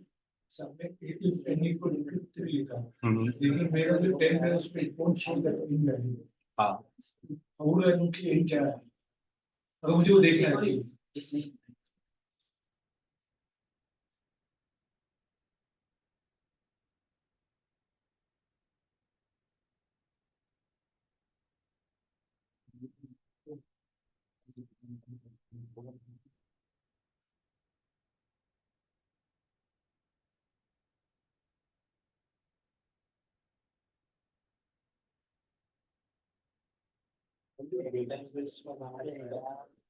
वो डेटा भी गैदर करते हैं प्राइमरी और सेकेंडरी सोर्सेस। डेटा एनालिस्ट उनका काम नहीं है कि वो फाइल्स को इंजेस्ट करे, टेबल्स का ध्यान रखे, मेटा डेटा चेंजेस का ध्यान रखे। उनका काम है कि जो डेटा इंजेस्ट हो चुका है उसी में से फेच करके हमें एनालिटिकल वर्क करना है। इनकी रिस्पॉन्सिबिलिटी नहीं है कि उन टेबल्स में डेटा जाए, और उस टेबल्स में जो डेटा ऑलरेडी एग्जिस्टिंग है उससे फेच करेंगे, जो भी सॉर्टिंग करनी है, ज्वाइंस करने हैं, वो सब करके कोड बना के फाइनल रिपोर्ट को वो एनालाइज करें। जैसे वो क्वेश्चन है इंटरव्यू का था, can you describe your experience in gathering data from primary और सेकेंडरी सोर्सेस? इसको क्या प्राइमरी सेकेंडरी सोर्सेज मतलब कि SOR बोलते हैं हम, सिस्टम ऑफ रिकॉर्ड्स, जहाँ से हमारे पास फाइल्स आती है। तो जो फाइल्स आती है SAS में, अगर मैं बात करूँ, SAS में कई बार एक्सटर्नल फाइल्स भी आती हैं, पाइथन में भी आती हैं एक्सटर्नल फाइल्स। और मुझे जो फाइल्स आती है हम इसमें इंपोर्ट करें, है वो डेटा ही, इसमें इंपोर्ट किया, उसके डेटा सेट्स बनाए, उसमें ज्वाइंस लगाए, एट दी एंड फाइनल एक रिपोर्ट तैयार करें। मान लीजिए 5 फाइल्स आपके पास आई, पहली फाइल से आपने 5 कॉलम फेच करे, दूसरी से आपने 10 फेच करे, तीसरी फाइल से आपने 2 फेच करे। सारे फेच करने के बाद SAS में आपने पूरा कोड बनाया, उन सब में ज्वाइंट्स लगाए, फाइनल एक टेबल तैयार किया, फाइनल एक रिपोर्ट तैयार की, जिसके अंदर 15 या 20 कॉलम या 30 कॉलम हैं जो आपको चाहिए। लेकिन वो जो आपके जो फाइनल डेटा सेट बना, जितने भी वो कॉलम्स हैं, वो एक टेबल से या एक शीट से नहीं है, वो मल्टीपल शीट से हैं। तो वही वो पूछना चाह रहे हैं कि how do you get that, कि आप वो फाइल्स को कैसे इंपोर्ट करते हो, कैसे आता है, वो पूरा प्रोसेस पूछ रहे हैं। ये इसी में नहीं, पाइथन में भी होता है, हर सारे एप्लीकेशन में होगी। एक्सटर्नल फाइल्स आती हैं, हम उनको इंपोर्ट करते हैं और फिर उसके बाद मैनिपुलेशन। तो आपका सर ये क्वेश्चन जो था ना कि अंडरस्कोर एंड अंडरस्कोर बैकएंड पे नहीं शो हो रहा, ये शो होगा सर इस तरह हाँ से। मैंने यहाँ हमने क्या किया, एक नया वेरिएबल बनाया है, ऑटो कुछ भी बना सकते हैं, equals to underscore end underscore. तो मुझे पता चल गया कि बैकएंड पे 1 2 3 4 5 ये वैल्यूज है ना। सर डाउट था, जैसे सर ये केस इनसेंसिटिव है, हम्म बट अगर मेरा डेटा है जैसे लाइक मेरे पे ना डीएल वैल्यू यूज कर दिया और किसी ने स्मॉल डी और कैपिटल तो इधर से हो गया, हम्म तो एक डेटा शीट में आ जाएगा, बट एक में डीएल और एक में डी एल एच आई पूरा करके दे रखा है, तो दोनों का अलग अलग डेटा आएगा। अब मुझे दोनों का डेटा मर्ज कराना है। वैल्यूज कभी केस सेंसिटिव, मतलब नॉन केस सेंसिटिव नहीं, वैल्यूज हमेशा केस सेंसिटिव रहती है। कैपिटल डी है तो वो कैपिटल डी ही लिखना है कोड्स में। नहीं सर, जैसे एक में डी एल यूज कर लिया, एक में डी एल यूज कर लिया और एक में डेल यूज। हम्म अब इन तीनों में है डेल का ही डेटा, हम्म बट वो तीन अलग अलग फॉर्मेट्स में है। हम्म लाइक जैसे इसमें ए बी सी लिखा है, वैसे डी ई एल डेली और डी एल में लाइक ऑपरेटर से कर दो ना, लाइक डालोगे परसेंट परसेंट उसके बीच में वो डालोगे, देन एंड लाइक और एक और यूज करके उसके 2 3 लाइक्स यूज करना, वो सारे उसी फॉर्म में सारे फेच हो जाएंगे। चाहे डी ई एल हो कैपिटल डी हो, ये भी कुछ टाइम पहले मैंने किया था और विश्वास नहीं मानोगे 20 से ऊपर लाइक्स यूज कर रहे थे हमने। वो डेटा इस तरह का आ रहा था कि एन ओ समथिंग करके कुछ था और ये सारे लेटर्स उसमें होने चाहिए। कम से कम 15 20 हमने लाइक ऑपरेटर्स यूज करे, वो सारे फिर परसेंट परसेंट के साथ यूज करे, ये कुछ भी वो आ सकता था बस। तो उसमें और यूज करना पड़ेगा कुछ। और दिस कॉलम लाइक, और दिस कॉलम लाइक, और दिस कॉलम लाइक। एंड में हो जाएगा ना, all the condition should be true, और में अगर either one should be true. Python में Python is just a library जो हम पाइथन में इंपोर्ट करते हैं, वो है कोडिंग लैंग्वेज पाइथन ही, बट स्पार्क इंजन को इंपोर्ट कर रहे हैं उसमें। हाँ सीक्वल का ठीक है, ये वाला क्लियर हुआ। तो ये तो कर दो। अच्छा 1 और 3 1 और 5 कैसे फेच करोगे वो तो बताओ। सर इसमें आ जाएगा डेटा टेम्प टेम्प सेट ठीक है। टेम्प इन टेम्प 10 आ जाएगा, सेट टेम्प आ जाएगा, इफ इन ब्रैकेट में 1 and 5 ब्रैकेट टू ये क्लियर जाएगा। ये n क्या है? अच्छा ये वो है, ठीक है ठीक है। ये ऑटोमेटिक वेरिएबल है ना, हाँ हमें फर्स्ट और फिफ्थ रो फेच करनी है। जब भी रो से फेच करेंगे तो हमें ये यूज करना है, राइट। तो टेम्प 10 में हमारा आ जाएगा फर्स्ट एंड फिफ्थ रो।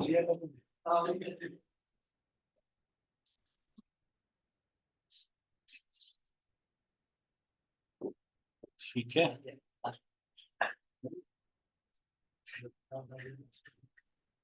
जो लोग ऑनलाइन घर से हैं, समझ आ रहा है ना, डाउट हो तो पूछ लेना। सर आपने ऑटो क्यों यूज किया है? मैं इसमें ऑटो ऑटो ये कितने कॉलम नेम दिया, आप कुछ ओके। भी दे सकते हो, ये ऑटोमेटिक वेरिएबल है। तो हम्म, पहले हमें देखना था कि अंडरस्कोर एंड अंडरस्कोर के कॉलम में क्या क्या वैल्यूज ठीक। है, तो वही डबल ए में आपका आ गया था 1 2 3 4 5, और इसी में से हम फेच कर रहे हैं if I D in 1 if I D in 5, sorry if underscore in 1 and 5।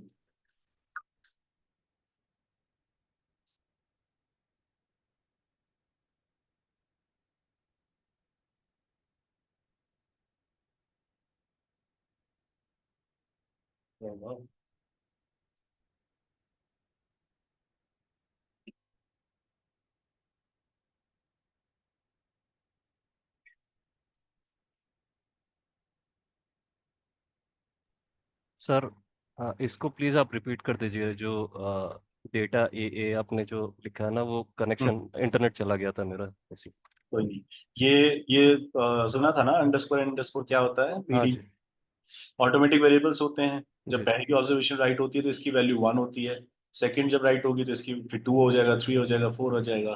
तो ये हमें ऑटोमेटिक वेरिएबल शो तो नहीं होता फ्रंट एंड पे, राइट। तो बैक एंड पे ये कैसा शो हो रहा है उसके लिए मैंने क्या किया, एक नया कॉलम बनाया ऑटो इक्वल्स टू, और ये ऑटोमेटिक वेरिएबल डाल दिया इसमें। तो मेरे पास क्या हुआ कि मुझे पता चल गया ऑटो के अंदर यानी अंडरस्कोर एंड अंडरस्कोर के अंदर ये वैल्यूज है 1 2 3 4 5। Just to see this data from the back end, इसको हमने फ्रंट एंड पे लिया है कॉलम के अंदर डाल के। Okay sir, thank you.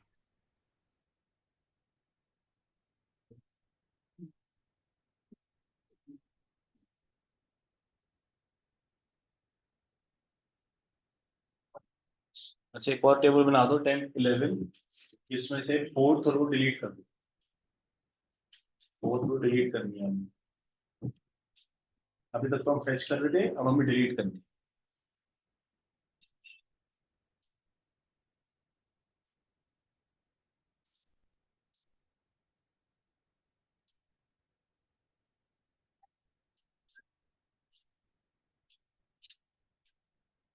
एक भी सेमी कॉलन छूट गया तो नहीं होती। भाई कितनी, हर एक स्टेटमेंट के बाद तो लगना है। वही लंबा कोड चला जाएगा फिर तो। हाँ, वो इसमें की है, देखो स्पेस फ्री होता है, अगर आप इसको ऐसे चलाओगे ये तब भी रन होगा, ऐसे चलाओगे ये तब भी रन होगा। स्पेस से इशू नहीं बस है। इंडेंटेशन का कोई इशू नहीं है। सेकंड, केस सेंसिटिव नहीं है। अगर आप ये डेटा कैपिटल में लिखो, स्मॉल में लिखो, कुछ भी आप कैपिटल स्मॉल में लिख सकते हो एक्सेप्ट वैल्यूज, ठीक है ना। सर कितना मैक्स टू मैक्स आपने साइज में लिखा है, कितना लेंगे? 3500 400 एक कोड 3000 3,500 है। सीक्वल में सीक्वल में थोड़ा कम है, सीक्वल में 1800 के अराउंड। कितने क्या है, इतना बड़े कोड में? जाओगे पता चलेगा। यही जो कोड जो मैं बता रहा हूँ ना, जो मैक्सिमम वाला है, इसको कन्वर्ट करना था मैं पाइथन में, और 2.5 महीने लगे एक कोड। सोच 3,500 लाइन का कोड, वही सेम आउटपुट जब पाइथन में लाना था तो देख गए 2.5। और मैं अकेले नहीं था, मेरे साथ 3-4 जने और भी थे, चारों ने मिलकर तो डेली मीटिंग्स में कनेक्ट हो गए। और उसके अंदर इंटरमीडिएट टेबल्स जो बीच में यूज हो रहे थे 28 to 30 टेबल्स थे बीच के, वो फाइनल एक टेबल जो क्लाइंट को चाहिए। जैसे एक प्रोजेक्ट पे काम करते हैं तो ऐसा नहीं है कि बीच में एक और दे दिया ये तो वही है। नहीं, वो टास्क तो हर 2 हफ्ते में चेंज होते हैं, एक स्प्रिंट बोलते हैं इसको, 2 हफ्ते में एक स्प्रिंट। तो एक स्प्रिंट का एक यूजर स्टोरीज क्रिएट होती है कि आपको 2 हफ्ते में ये काम करना है, और आपकी कैपेसिटी के हिसाब से कि आप छुट्टी पे हो या नहीं हो, उस हिसाब से आपको काम मिलता है। और फिर रात 2 हफ्ते के बाद एक शो एंड टेल मीटिंग होती है जिसमें आप अपना काम दिखाते हो कि आपने इस स्प्रिंट में क्या क्या किया, कंप्लीट हो गया। ठीक है, तो वो अगर आपको बीच में और कोई नया नहीं, वो 2 हफ्ते का जब काम डिसाइड हो गया, लोग अगर जल्दी भी कर लेते हैं, जान के डिले करते हैं कि और काम ना मिलते, तो 2 हफ्ते बाद ही बताएंगे कंप्लीट होगा। उसके बाद फिर नया स्प्रिंट प्लानिंग होती है, नया आगे क्या करना है 2 हफ्ते का, इस हिसाब से बीच में कोई नया नहीं, अनलेस वो जल्दी खत्म हो जाए या फिर खुद मांगो। और अगर कोई कोड में आपको लगता है, पहले पूछते हैं कि कितना टाइम लगेगा, क्योंकि स्क्रम मास्टर्स भी टेक्निकल वर्क नहीं जानते, प्रोडक्ट ओनर्स टेक्निकल वर्क नहीं जानते। हो सकता है डायरेक्टर वो कोडिंग करे तो 15 साल से पहले टाइम। तो टेक्निकल वर्क आपकी टीम में आपका सीनियर एक बंदा होगा, टेक्निकल लीड, जो कोडिंग जानता हो, या तुम्हारे जूनियर है तुम्हारे लेवल। सीनियर्स को, स्क्रम मास्टर्स को, प्रोडक्ट ओनर्स को कोडिंग की कुछ नहीं पता, थोड़ा बहुत नॉलेज होगा, तो वो आपसे पूछेंगे कितना टाइम लगेगा। तो आप बोलोगे 2 हफ्ते, 2 हफ्ते देंगे। अगर आप बोलोगे नहीं इसमें 4 हफ्ते लगेंगे, 4 हफ्ते देंगे। ऐसे भी नहीं कि तुम 4 लाइन का कोड है 4 हफ्ते मांग रहे हो, वो इतना तो समझ है उन्हें। और जो तुम्हारे टीममेट्स होते हैं ना, ये जो प्लानिंग करते रहते हैं, उसे क्या बोलते हैं कि पॉलिटिक्स, वो आग लगाएंगे पीछे से। नहीं तो सर, ये तो 2 घंटे का काम है, 4 घंटे 4 दिन के दे दिया आपने, ऐसे से बड़ी पॉलिटिक्स होती है ऑफिस में।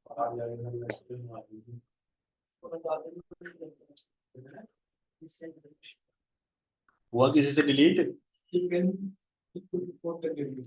हाँ, ठीक है, टेम्प 11 बनाया हमने। Set temp if underscore n equals to 4, then delete. पूरा डिलीट करना हो तो यहाँ से राइट क्लिक करके डिलीट। क्या हंस रहे हो बताओ? नहीं, टेबल नहीं, जैसे किसी कॉलम को डिलीट करना। करते हैं अभी आगे, इसके बाद डेटा सेट ऑप्शन से हो जाएगा। ठीक है, डेटा टाइप 11 और टेम्प 11 में आप देखोगे 1 2 3 एंड 5 फोर्थ रो आपकी ऐसे डिलीट वापस आ सकती है अगर हम वापस बुलाना चाहें। जैसे बिग ट्रांजैक्शन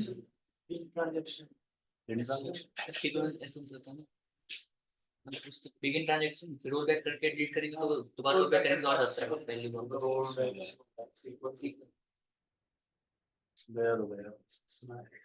डिलीट का तो एक्सेस ही नहीं होगा तुम्हें सीक्वल भी नहीं होगा। एरर आ जाएगा जैसे डिलीट होगा डिलीट यूज करोगे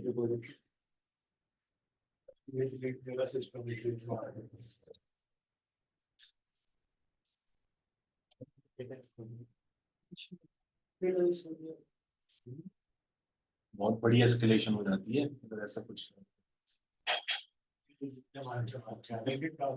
दो बार ही छोड़ देंगे वो बेचारे बाद में बार बार ऐसे करेंगे तो प्रॉब्लम आ जाती है। डेटा बैकअप जो भेजता है ना फाइल्स पीछे से उनके पास भी कुछ 5-7 दिन के लिए सर्वर्स पे रहता है, वो भी अगर उससे भी डिले हो गया वो उनके पास भी बैकअप नहीं है, तुम्हारा इंजेस्ट नहीं हुआ, तुमने कुछ एग्जीक्यूट नहीं किया, गया वो।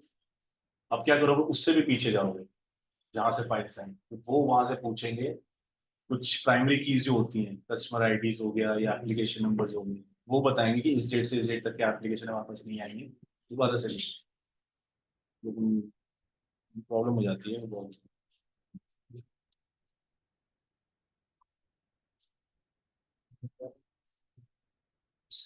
ठीक है यहाँ तक।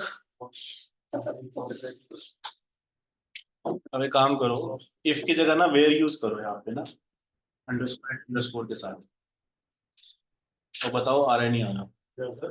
If underscore end underscore equals to 3 है ना, यहाँ पे वेयर यूज करो, where underscore end underscore equals delete to, करके देख लो। डिलीट कर लो जो मर्जी कर लो, बस अंडरस्कोर एंड अंडरस्कोर के साथ इफ यूज नहीं करना, वेयर यूज करना।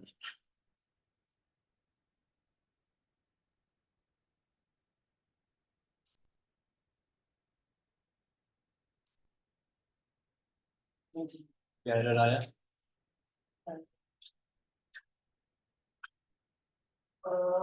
maybe invalidity is not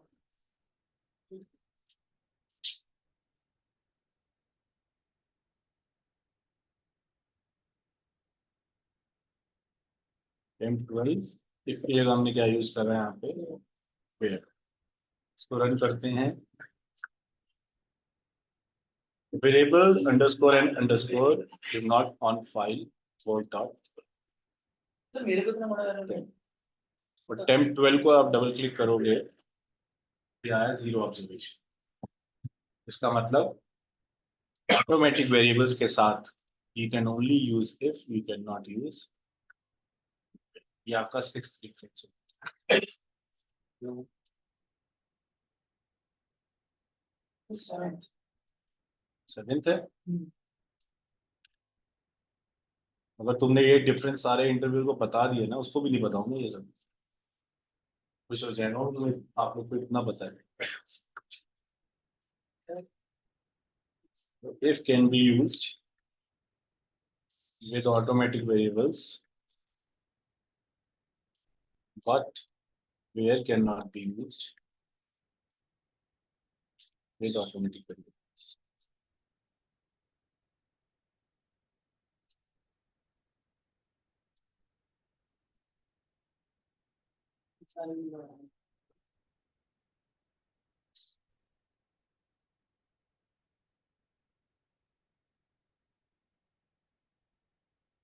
ये अच्छे से समझ के सारे डिफरेंस रख लेना। वैसे ऐसा कंपलसरी होता है कि जो भी प्रेफरेंस होती है डेटा एनालिसिस में वो आईटी बैकग्राउंड की होती नहीं, ऐसा कहीं नहीं देखा हमने जो आईटी का होना चाहिए। कुछ कंपनीज में लिखा होता है कि ये ग्रेजुएशन होनी चाहिए, पर सब जगह ऐसे ही पूछ रहा है। आईटी से करना होता है। आईटी से मतलब है ना आईटी का लोग बीपीओ में काम कर करके एंट्री कर जाते हैं, 8-8 साल एक्सपीरियंस बीपीओ को दिखा देते हैं, डेटा एनालिस्ट डेटा साइंस में मेहनत करके पढ़ के घुस जाते हैं। इंटरव्यू को भी पता तुम पढ़ के आओ, लेकिन आपने इतना अच्छा इंटरव्यू दे दिया कि उसका बैकग्राउंड वेरिफिकेशन काम नहीं। तो पीछे को देखेंगे दूसरे में, उसने देखा कि हाँ इंटरव्यू आपने अच्छा दिया, सब कुछ आपको पता है, योर कॉन्फिडेंट, सब कुछ ठीक है, ये ले लेंगे। उनका काम नहीं है कि आपने पहले क्या किया है। सर आप इंटरव्यूज लेते हो? मेरा भी ले लेते हैं और लेना जरूरी है, मना नहीं कर सकते, हमारी रेटिंग खराब होती है अगर हम मना करें, मैं नहीं कर रहा, मैं नहीं कर रहा, तो वो फिर आगे कहने तुम्हें कैसे प्रमोट करोगे, काम तो करते नहीं कुछ। टेक्निकल जो क्लाइंट का जो काम है वो अलग होता है, ऑफिस का काम अलग होता है। हमारी रेटिंग्स तय होती है कितने तुमने इंटरव्यूज दिए हैं, तुमने कितने एक्सटर्नल सर्टिफिकेशंस लिए हैं, तुमने लर्निंग गोल्स कितने कंप्लीट किए हैं, तुमने कितने न्यू हायर्स को ट्रेन किया ऑफिस में, सारे बड़े सारे पॉइंट्स देखते हैं और फिर जाके तुम्हें रेटिंग। फिर तो मेरे को ले ही लेता हूँ, कितने सारे पॉइंट्स बन जाएंगे आपके। अब उन्हें पता तो है नहीं मैं यहाँ पढ़ाता हूँ, तो वीकेंड ड्राइव्स ले लो, यहाँ तो मैं कैसे कहूँ कि मैं बाहर पढ़ा नहीं हूँ। मैंने कहा नहीं, आप वीकडेज पे मॉर्निंग में रहते चाहे तो सुबह 9 बजे, 10 बजे, 11 बजे, तो वीकडेज में मैं ले लेता हूँ मॉर्निंग 2 घंटे की, तो उसके पैसे भी तो मिलते अच्छा, इंटरव्यू लेंगे? हैं। हाँ, लेने के। हाँ हाँ, लेके ले जा रहा हूँ मैं। आपको ज्यादा ही लेंगे। 10-15 इंटरव्यूज तक कुछ नहीं मिलता, यू आर टेकिंग 20+, 50+, 100+, 500+, इस हिसाब से।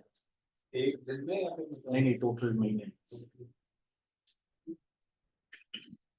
लास्ट राउंड ही होता होगा ना, पर वो टेक्निकल राउंड भी होता है। 2 टेक्निकल होते हैं, मेरे से ऊपर पे मेरा मैनेजर लेगा, फिर वो होते हैं एक और जो वीपी राउंड होता है। टेक्निकल पहला या दूसरा लेता हूँ, जो मेरे से सीनियर हैं वो बाद में लेते हैं लास्ट। पास कर देते हैं सर बच्चों को आप? रेटिंग्स आती हैं, पता है 5 कॉलम बनते हैं, 5 रोज, जिसमें एसक्यूएल भी होगा, पाइथन भी होगा, सास भी होगा, टैबलू भी होगा, पावर बीआई भी होगा, जो भी इंटरव्यूज उनको लेनी, फिर वो उसके हिसाब से 5 में से रेटिंग देते हैं। मान लीजिए आपकी एसक्यूएल में 4 रेटिंग है, सास में 3, पाइथन में 2, और अगर उनके पास ओपनिंग्स एसक्यूएल की हुई, कमेंट सेक्शन में लिखा होगा गुड इन एसक्यूएल, और सास पाइथन में लिखा होगा can not right the query, so can not code, कुछ ऐसे कमेंट्स पास। तो वो जो सीनियर्स रिव्यू करते हैं तो वो आपकी रेटिंग के हिसाब से आपको प्रोजेक्ट देते हैं। अगर सिर्फ एसक्यूएल की ओपनिंग हुई इमीडिएट और आपकी रेटिंग अच्छी है, तो मैं लिखूंगा कि can be hire for SQL only, तो आप एसक्यूएल के लिए हायर। अगर एसक्यूएल की ओपनिंग नहीं है, सास पाइथन की थी लेकिन उसमें रेटिंग अच्छी नहीं है, वो नहीं, तो एटलीस्ट 3 होना जरूरी है।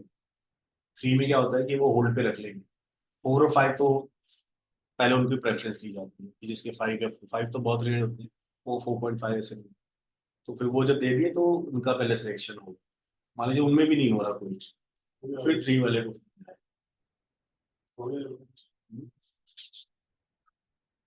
फिर 3 वाले को कहते हैं ना कि सारे इंटरव्यू ले लिया, कॉल तो आया नहीं, बताया नहीं हमें, बस हम दूसरों पे ले रहे हैं, और कोई ना कोई आपसे कम पैकेज पे या आपसे जल्दी इमीडिएट ज्वाइनिंग है, या उनकी रेटिंग्स अच्छी है, इनका इंटरव्यू अच्छा गया।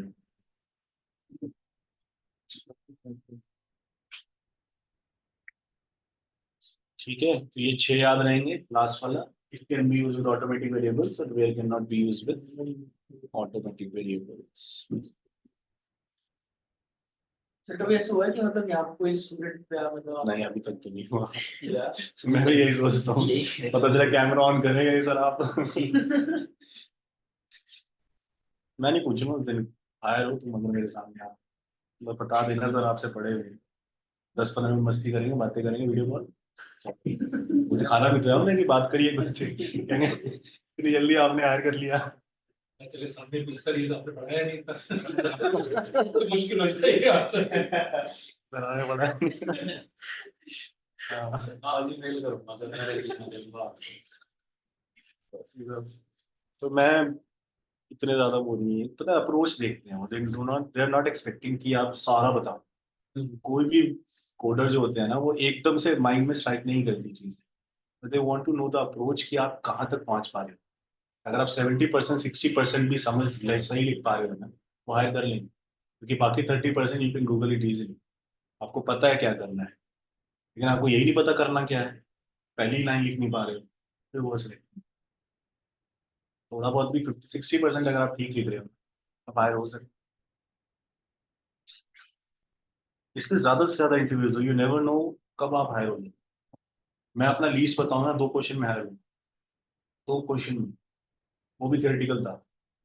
पूछा ये एसएस का ही था कुछ, इफ एंड वेयर में डिफरेंस या मैक्रोस के कुछ ऐसा पूछा, 2-3 क्वेश्चन पूछे हैं, प्रोजेक्ट पूछा, ऑफ लेटर। कैंपस से ज्यादा यही फायदा है, रिपीटेड क्वेश्चंस आ जाते हैं। हाँ या अब फिर जितना पहले interviews 10 दे दिए उसमें नहीं हुआ, यार बार पहले 10 में से क्वेश्चंस आ गए हैं। हाँ ज्यादा से ज्यादा इंटरव्यूज होंगे ना, आप देखोगे कि बहुत सारे कॉमन निकलेंगे कॉलेज, बहुत सारे कॉमन, साइंस में तो बहुत कॉमन है, वही पूछते हैं सारे। इंटरव्यू क्वेश्चंस पता चलते हैं, आपको कॉन्फिडेंस बिल्डअप होता है, तो लाइन ही रट जाती है प्रोजेक्ट की जो आपको बोलनी मार। और कई बार जल्दी जल्दी में हो जाता है। एक बार मैं बैठा 5:15 से 5:30 पौने 6 तक का इंटरव्यू था, 5:15 पे इंटरव्यू आया, 5:30 बजे कहता मेरी मीटिंग है जा रहा हूँ, मुझे मेल आ गई सिलेक्टेड। 15 मिनट में जो पूछा उन्होंने 2-4 क्वेश्चन, लेकिन उनको जाना था, जल्दी थी, और 15 मिनट में आ गए। हाँ तो कई बार लक इतना अच्छा हो जाता है कि आप हायर हो जाते हो, और बंदे से सोचा कुछ पूछा ही नहीं लेकिन हायर हो गए। अभी सर इसके लग के जी रहा हूँ। इसलिए ज्यादा से ज्यादा इंटरव्यूज हो, यू नेवर नो कब तुम्हारा दिन हो, कब तुम हायर हो जाओ। लेकिन ऐसे बहुत दिखाई पैसे को नहीं आएगा, पैसे को नहीं है। फ्रेशर्स के लिए तो ऑफ कैंपस ड्राइव बेस्ट है। फ्रेशर्स ऑफ कैंपस ड्राइव्स दो, वॉक इन चेक करो, फ्रेशर्स जो हैं जो कॉलेज पास आउट हैं, off campus drive Delhi NCR में होती हैं। Off campus drive for SQL डालो इन दिल्ली एनसीआर, तो एक लिंक आएगा, लिंक पे अपने सारी डिटेल्स डाल दो, मेल आ जाएगी, एड्रेस आ जाएगा, इस दिन 10 बजे इस कॉलेज में ड्राइव है, वहां जाके आप अपना टेस्ट। जितनी बड़ी कंपनीज है ना, वो कॉलेजेस से ज्यादा ऑफ कैंपस हायर करती है। ठीक है, गूगल पे डालना off campus drive for SQL या पाइथन, जरूर मिलेगा आपको, चाहे डेलॉइट हो, बड़ी से बड़ी कंपनी करती है आपको। टेक्नोलॉजी का ना पॉकेट ड्राइव थी। वॉक इन चेक करो, walk in for SQL, walk in for Python in Delhi NCR, और बिना अलस किए लिंक्स लोड के जहाँ भी हो चले जाओ, कितनी भी दूर हो। सुबह उठने से पहले अगर आप जॉब सेट नहीं कर रहे ना, आप सीरियस नहीं हो। सुबह अगर बेड से उठ के अगर आप चप्पल पहनने से पहले जॉब्स के लिए नहीं सोच रहे हो या सर्च नहीं कर रहे हो ना, यू आर नॉट सीरियस। मैं तो पहुंच गया तब उठा दे फिर चेक कर रहा हूँ पूरे मेल आई है। एटलीस्ट सीरियस तो होना है, ज्यादा से ज्यादा अप्लाई करो, कभी ना कभी एकदम से फोन आएंगे और हफ्ते में 3 आएंगे, और फिर तुम रेडी भी नहीं होंगे।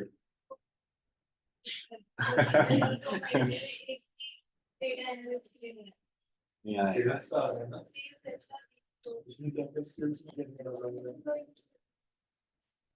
नौकरी और तुम को यार सबसे बड़ी दिखा दिया वो है कि करेंगे बहुत से आगे से उसके बाद नौकरी कैंपस पे होता है, नहीं आता।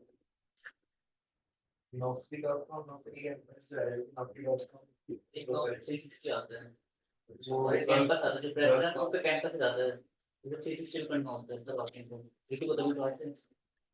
360 पे कैंपस से वीडियो के आते हैं।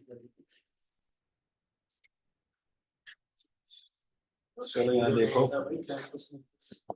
नहीं वो अभी इस साल तो ग्रेजुएट में है ना, उनका कैंपस जाना है, तो वो खुद ही डाल देते हैं क्या करें। बीच में तो वो किया था ऐसे ही याद है कि मैं वो कर रहा हूँ, मैं ये कर रहा हूँ, उस पर अपने आप 360 बोल रहे हैं ऐसे ही डालता फिर कुछ भी मैं ये कर रहा हूँ, ये कर रहा हूँ, तो फिर वो बोलेंगे कि और फिर कॉम्पिटिशन कहते हैं फिर डाल दो। तो फिर वो नहीं होगा कि हमने एमबीए करा दिया तो कुछ भी नहीं किया हमने एमबीए करा दिया रोज है ना भी रनिंग है कॉरेस्पॉन्डेंस से कभी और एक से कर रहा हूं वो कौन से तरीके पर चीज मार रहे हैं चाहिए कुछ उनको प्रेशर नौकरी और एप्लीकेशन सभी में है प्रेशर को डाल दो, 1 साल एक्सपीरियंस आया फिर भी वो है हिसाब ये तो किताब तो भी नजर देखते हैं। वो पूछे तो वो ना इंटर्नशिप का आपको वो जॉब करा एमबीए एमसीए देखो यहाँ पे हमने क्या किया है, नया कॉलम ऐड कर दिया, नेम, डॉलर क्यों लगाया, करेक्टर वेरिएबल के लिए। ठीक है, शेखर, तभी कोई भी हम कॉलम क्रिएट करते हैं ना करेक्टर वाला, तो उसका आगे डॉलर लगाया, और डॉलर से उसको पता चलेगा सैस को कि ये करेक्टर वेरिएबल है। अगर इसकी लेंथ बढ़ानी है तो इस तरह से लेंथ भी बढ़ा देते। तो मैंने टेम्प में बना दिया ABCDE।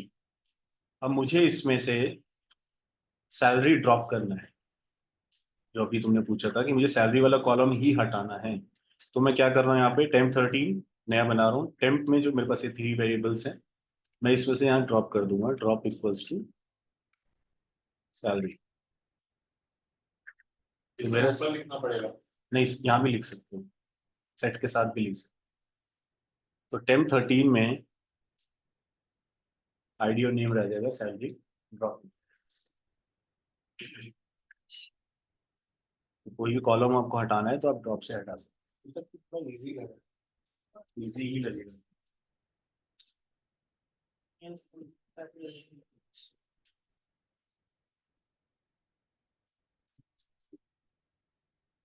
बता दी।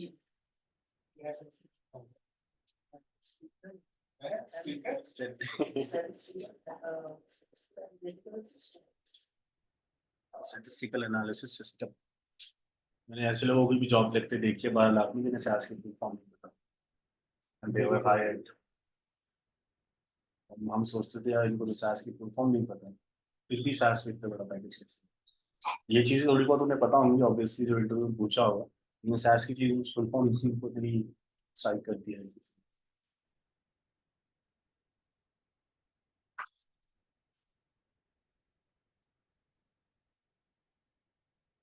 ठीक है, अगर 2 कॉलम ड्रॉप करने होंगे तो स्पेस करके सेकंड कॉलम, बीच में कुछ भी नहीं देना ना कॉमा वॉमा नहीं आता इसमें। टाइम 13 में देखोगे आप तो सैलरी और आईडी दोनों ड्रॉप हुई, सिर्फ नेम रह गया। सी और पाइथन से ज्यादा समझदार। इजी भी है।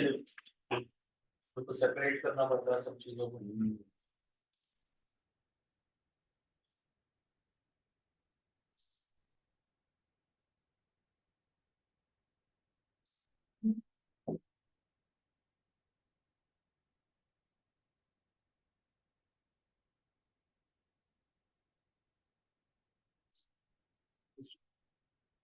जोशी है। जोशी।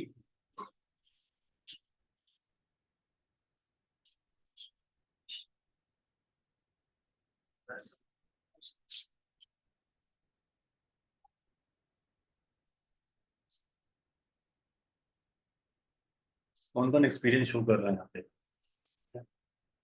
मेरे को ऐसा 8 महीने का है ओरिजिनल, 1.5 महीने का, 1.5 महीने का, 1.5 साल का, 2 साल। आप ही शो कर रहे होगे ना? मतलब शो ही नहीं कर रहे मार्केट में कुछ एक्सपीरियंस? मैं जॉब की, मैं तो स्किलिंग की। अच्छा।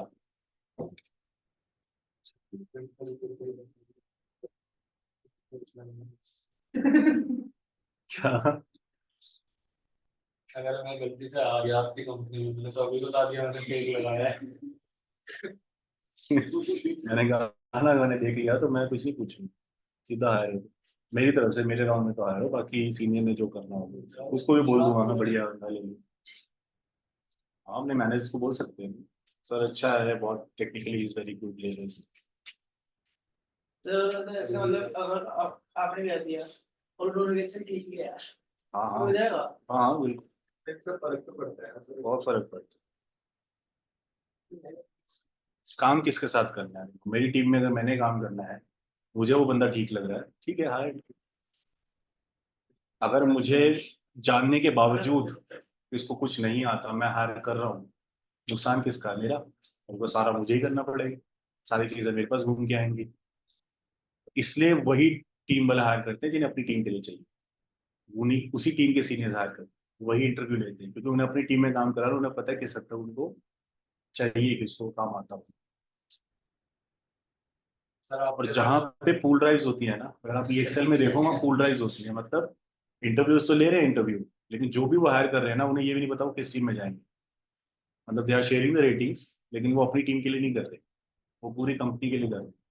तो वहां पे वो बहुत जल्दबाजी करते हैं, वहां बहुत चांसेस होते हैं हायर होने के, इसलिए ये एक्सेल में सबका हो जाता है, इसका कोई नहीं उसका ये एक्सेल। बेंच के लिए ज्यादा।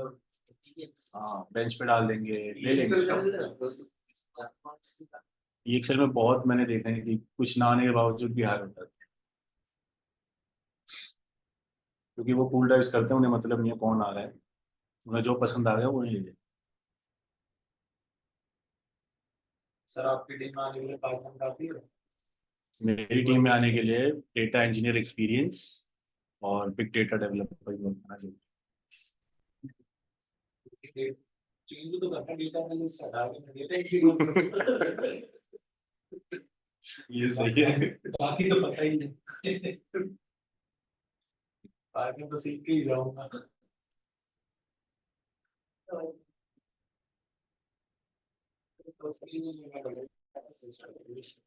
देखो अभी हमने किया ड्रॉप, अब हम कर रहे हैं कीप। तो टाइम 14 में एक ही कॉलम आएगा आपका सैलरी, कि मैंने कीप इक्वल्स टू सैल किया। तो सर हटा दी मैंने। अच्छा वो उसमें सेटिंग है ना, न्यू बनाई थी। न्यू टेम्प में तो होगा ना, उसी से करना है। कीप इक्वल्स टू कॉलम का नेम, 2 है तो स्पेस करके कॉलम दोनों का नाम आ जाएगा। अब मान लीजिए 200 कॉलम्स है, उसमें से 5 चाहिए, तो क्या यूज करोगे, ड्रॉप या कीप? 5 की 200 कॉलम्स में 5 चाहिए तो कीप यूज करोगे। अगर ड्रॉप यूज करोगे तो 195 कॉलम्स के नेम देने पड़ेंगे। सर मैं 100 चाहिए तो 100 हटा दिए। तो कुछ भी यूज करो। मतलब कोई वैसा नहीं है शॉर्टकट वगैरह भी हमने ऐसे करके लिख दिया? नहीं तो देखो, सारे वैसे तो columns इक्वल के- इक्वल हो गया ये, तो जहाँ पे अगर आप 80 120 भी ले लो, अपनी आपको बड़ा ही है मतलब वो तो। मतलब आपको कम से कम इसमें यूज करना है। इनको बोलते हैं डेटा सेट ऑप्शंस। तो कीप ड्रॉप क्या है, आपके डेटा सेट ऑप्शंस।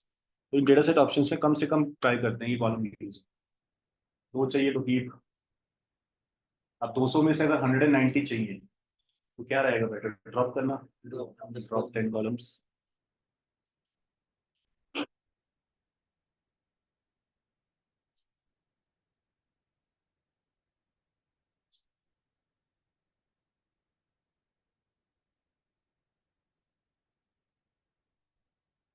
सर ये आपकी रखनी है क्या? मैं तो पी तो ली थी ये, इसके लिए आप ही के लिए कितनी पी लो मैंने, अभी तो पिया मैंने। चाय चाय नहीं, कॉफी है। तो पानी है तो पानी नहीं एकदम से मैंने देखा ना मैं वो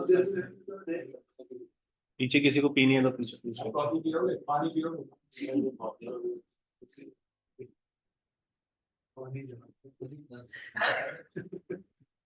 जब आए देना कि 10 रुपए 20 रुपए 20 की आती 20 रुपए दे लेते किसी ने भी देते समझ आ रही ना सैस, इजी लग रही है, ये आखिरी में भी आएगी। ऐसे ही है, टफ नहीं है। टाइम 15 करते हैं, एक और बनाते हैं। रीनेम इक्वल्स टू, अब रीनेम करेंगे हम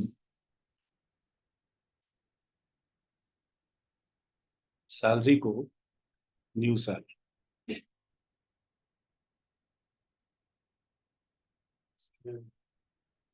तो टाइम 15 में जो सैलरी वाला कॉलम है वो रीनेम हो जाएगा न्यू अंडरस्कोर ऐसे।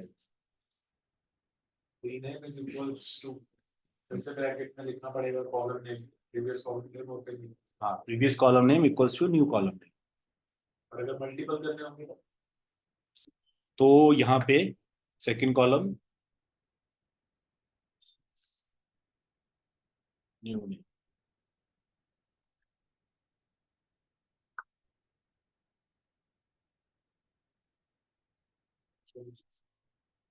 तो हमने दोनों कॉलम को रीनेम कर लिया, सैलरी को न्यू सैल, नेम को न्यू नेम। कीवर्ड एक बार लिखना पड़ेगा कीवर्ड एक बार लिखना है। Second to public कभी data डालते हैं, इस kind of a confident है। अगर मैं सिर्फ append करता रहेंगे, तो सेम डेटा सेट यूज करो, यहाँ पे मैं टेम्प करूंगा उसी में हो जाएगा। तो वो अपने आप ऐड करते हैं। हाँ जी, उसी में ही करते हैं। अगर मैं टेम्प यूज करता ना तो जो एग्जिस्टिंग टेम्प है उसी में ही चेंज हो जाएगा। और अगर सर कोई रो वैल्यू पर करना हो चेंज तो रो की वैल्यू को तो एफएल से हो जाएगा। If ID equals to 2 then new salary equals to something, जो भी आपको चेंज करनी है। जैसे नेम्स लिखे हैं एक कई बार रिपीट हो रहा है उस एक ही जगह में कोई न्यू नेम दे रहा है उसमें तो उसमें फिर replace if name equals to A then name equals to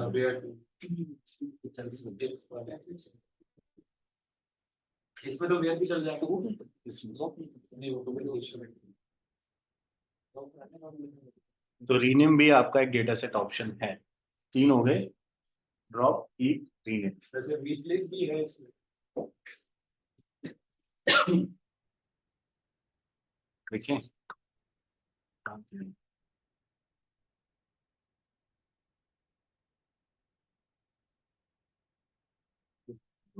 कुछ तो है replace, let's see.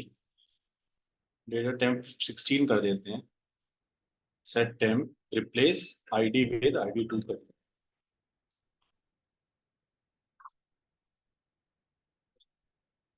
Data set was not specified in the 16, ये है ना। सर आ गया है। सर कोई वैल्यू चेंज कर देंगे ना, नेम में अगर एक ही जगह हम चेंज कर दें, name is equals to Z I. दोनों दोनों एग्जिस्टिंग भी तो होने चाहिए। टेम्प में क्या है हमारे पास, प्लेस आईडी विद सैलरी कर देते हैं।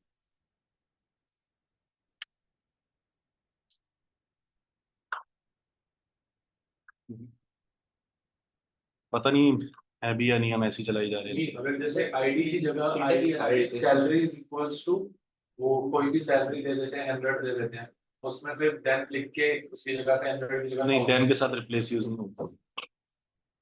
मैंने कहीं नहीं देखा रिप्लेस आज तक, तुम पूछ रहे हो मैं चला ही रहा हूँ।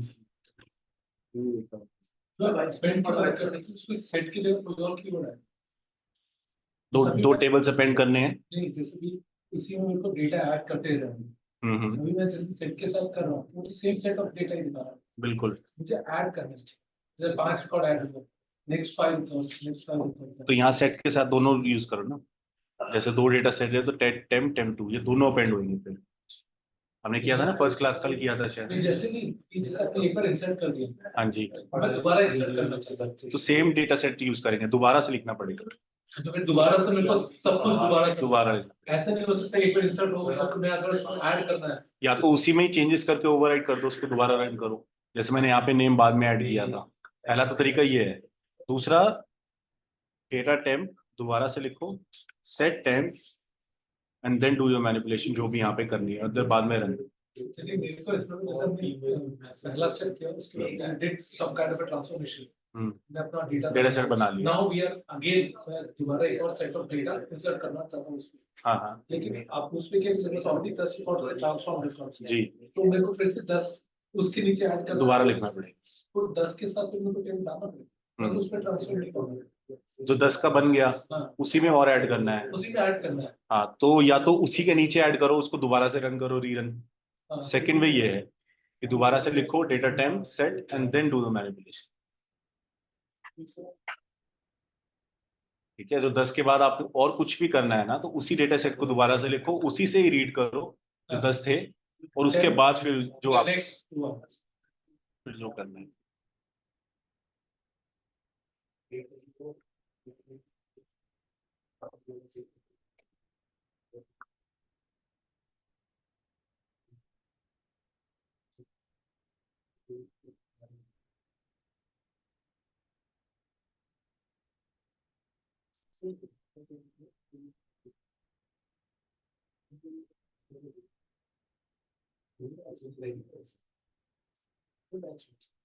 अभी देखो क्या कर रहे हो, M16 में बताओ क्या हो रहा है। की कंडीशन लगी है, where equals to ID greater than greater than 3, तो 1016 पे चलते हैं। 4 और 5 आ गया, राइट। तो ड्रॉप भी डेटा सेट ऑप्शन है, कीप भी डेटा सेट ऑप्शन है, रीनेम भी डेटा सेट ऑप्शन है, where can also be use as a data set option, but if can not be use as a data set option. ये आपका 7th difference है। ठीक है, एक और डिफरेंस। 7th आ गया, where can be use as a data set option, but if cannot be used as a data set option.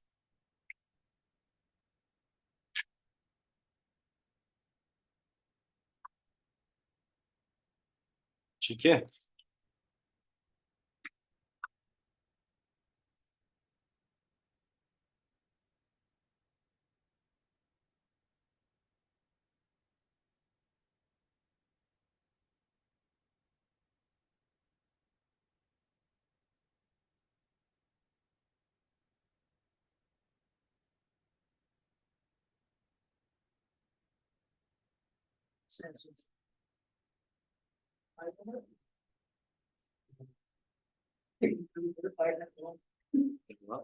Interview दे रहे फाइल डाउनलोड क्या बोलोगे, किस पे करते हो?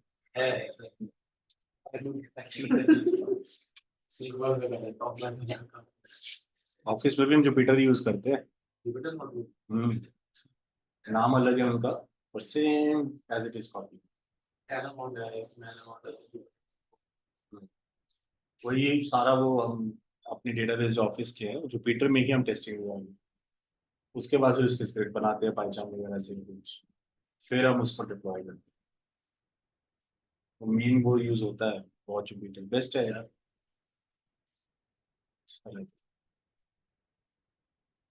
तो इसको यूज करते हैं हम।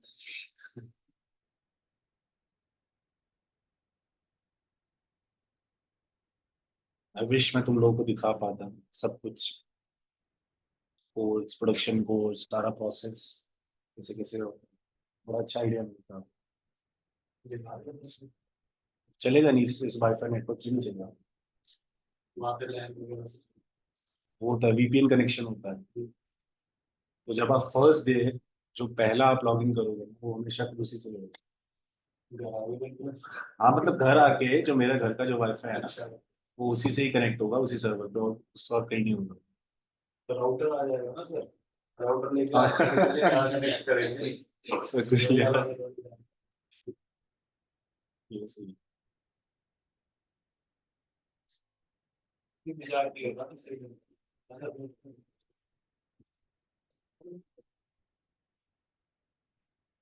एक और डिफरेंस लिख लो, 8, if you want to apply filter in prox, you have to use where, cannot use it. prox जब हम करेंगे ना, proc means procedures, procedure means inbuilt programs, उसके अंदर जब भी आपको कोई फिल्टर लगाना है तो आप where यूज करोगे, उसके अंदर हम if यूज नहीं कर सकते। तो ये 8 डिफरेंसेस, 9, मेरे पास तो 8 लिखा आ रहा है। तो 8 9 जितने हुए हैं ना, ये तुमने बता दिए, बहुत अच्छा इंप्रेशन पड़ेगा कि आपको ये सब पता है, उतने तो उन्हें भी नहीं पता हो। सर हमारे इंस्टीट्यूट का कोई आएगा तो यही क्वेश्चन पूछेंगे ये वैसे ही पूछा जाएगा, 100% पूछा जाएगा, इफ एंड वेयर में डिफरेंस और पीडीवी, यही बताओगे तो ही वो आगे बढ़ेंगे।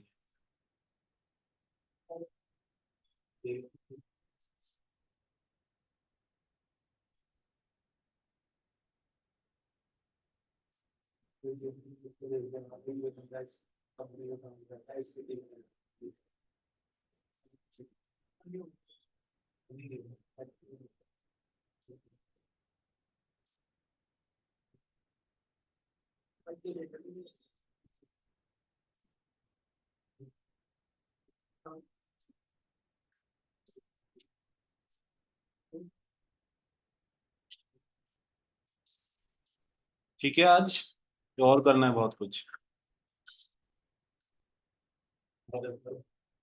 होता है रट लेना, ये 8 पॉइंट्स पूछूंगा मैं अगली बार है? रट के मतलब समझ के रखना।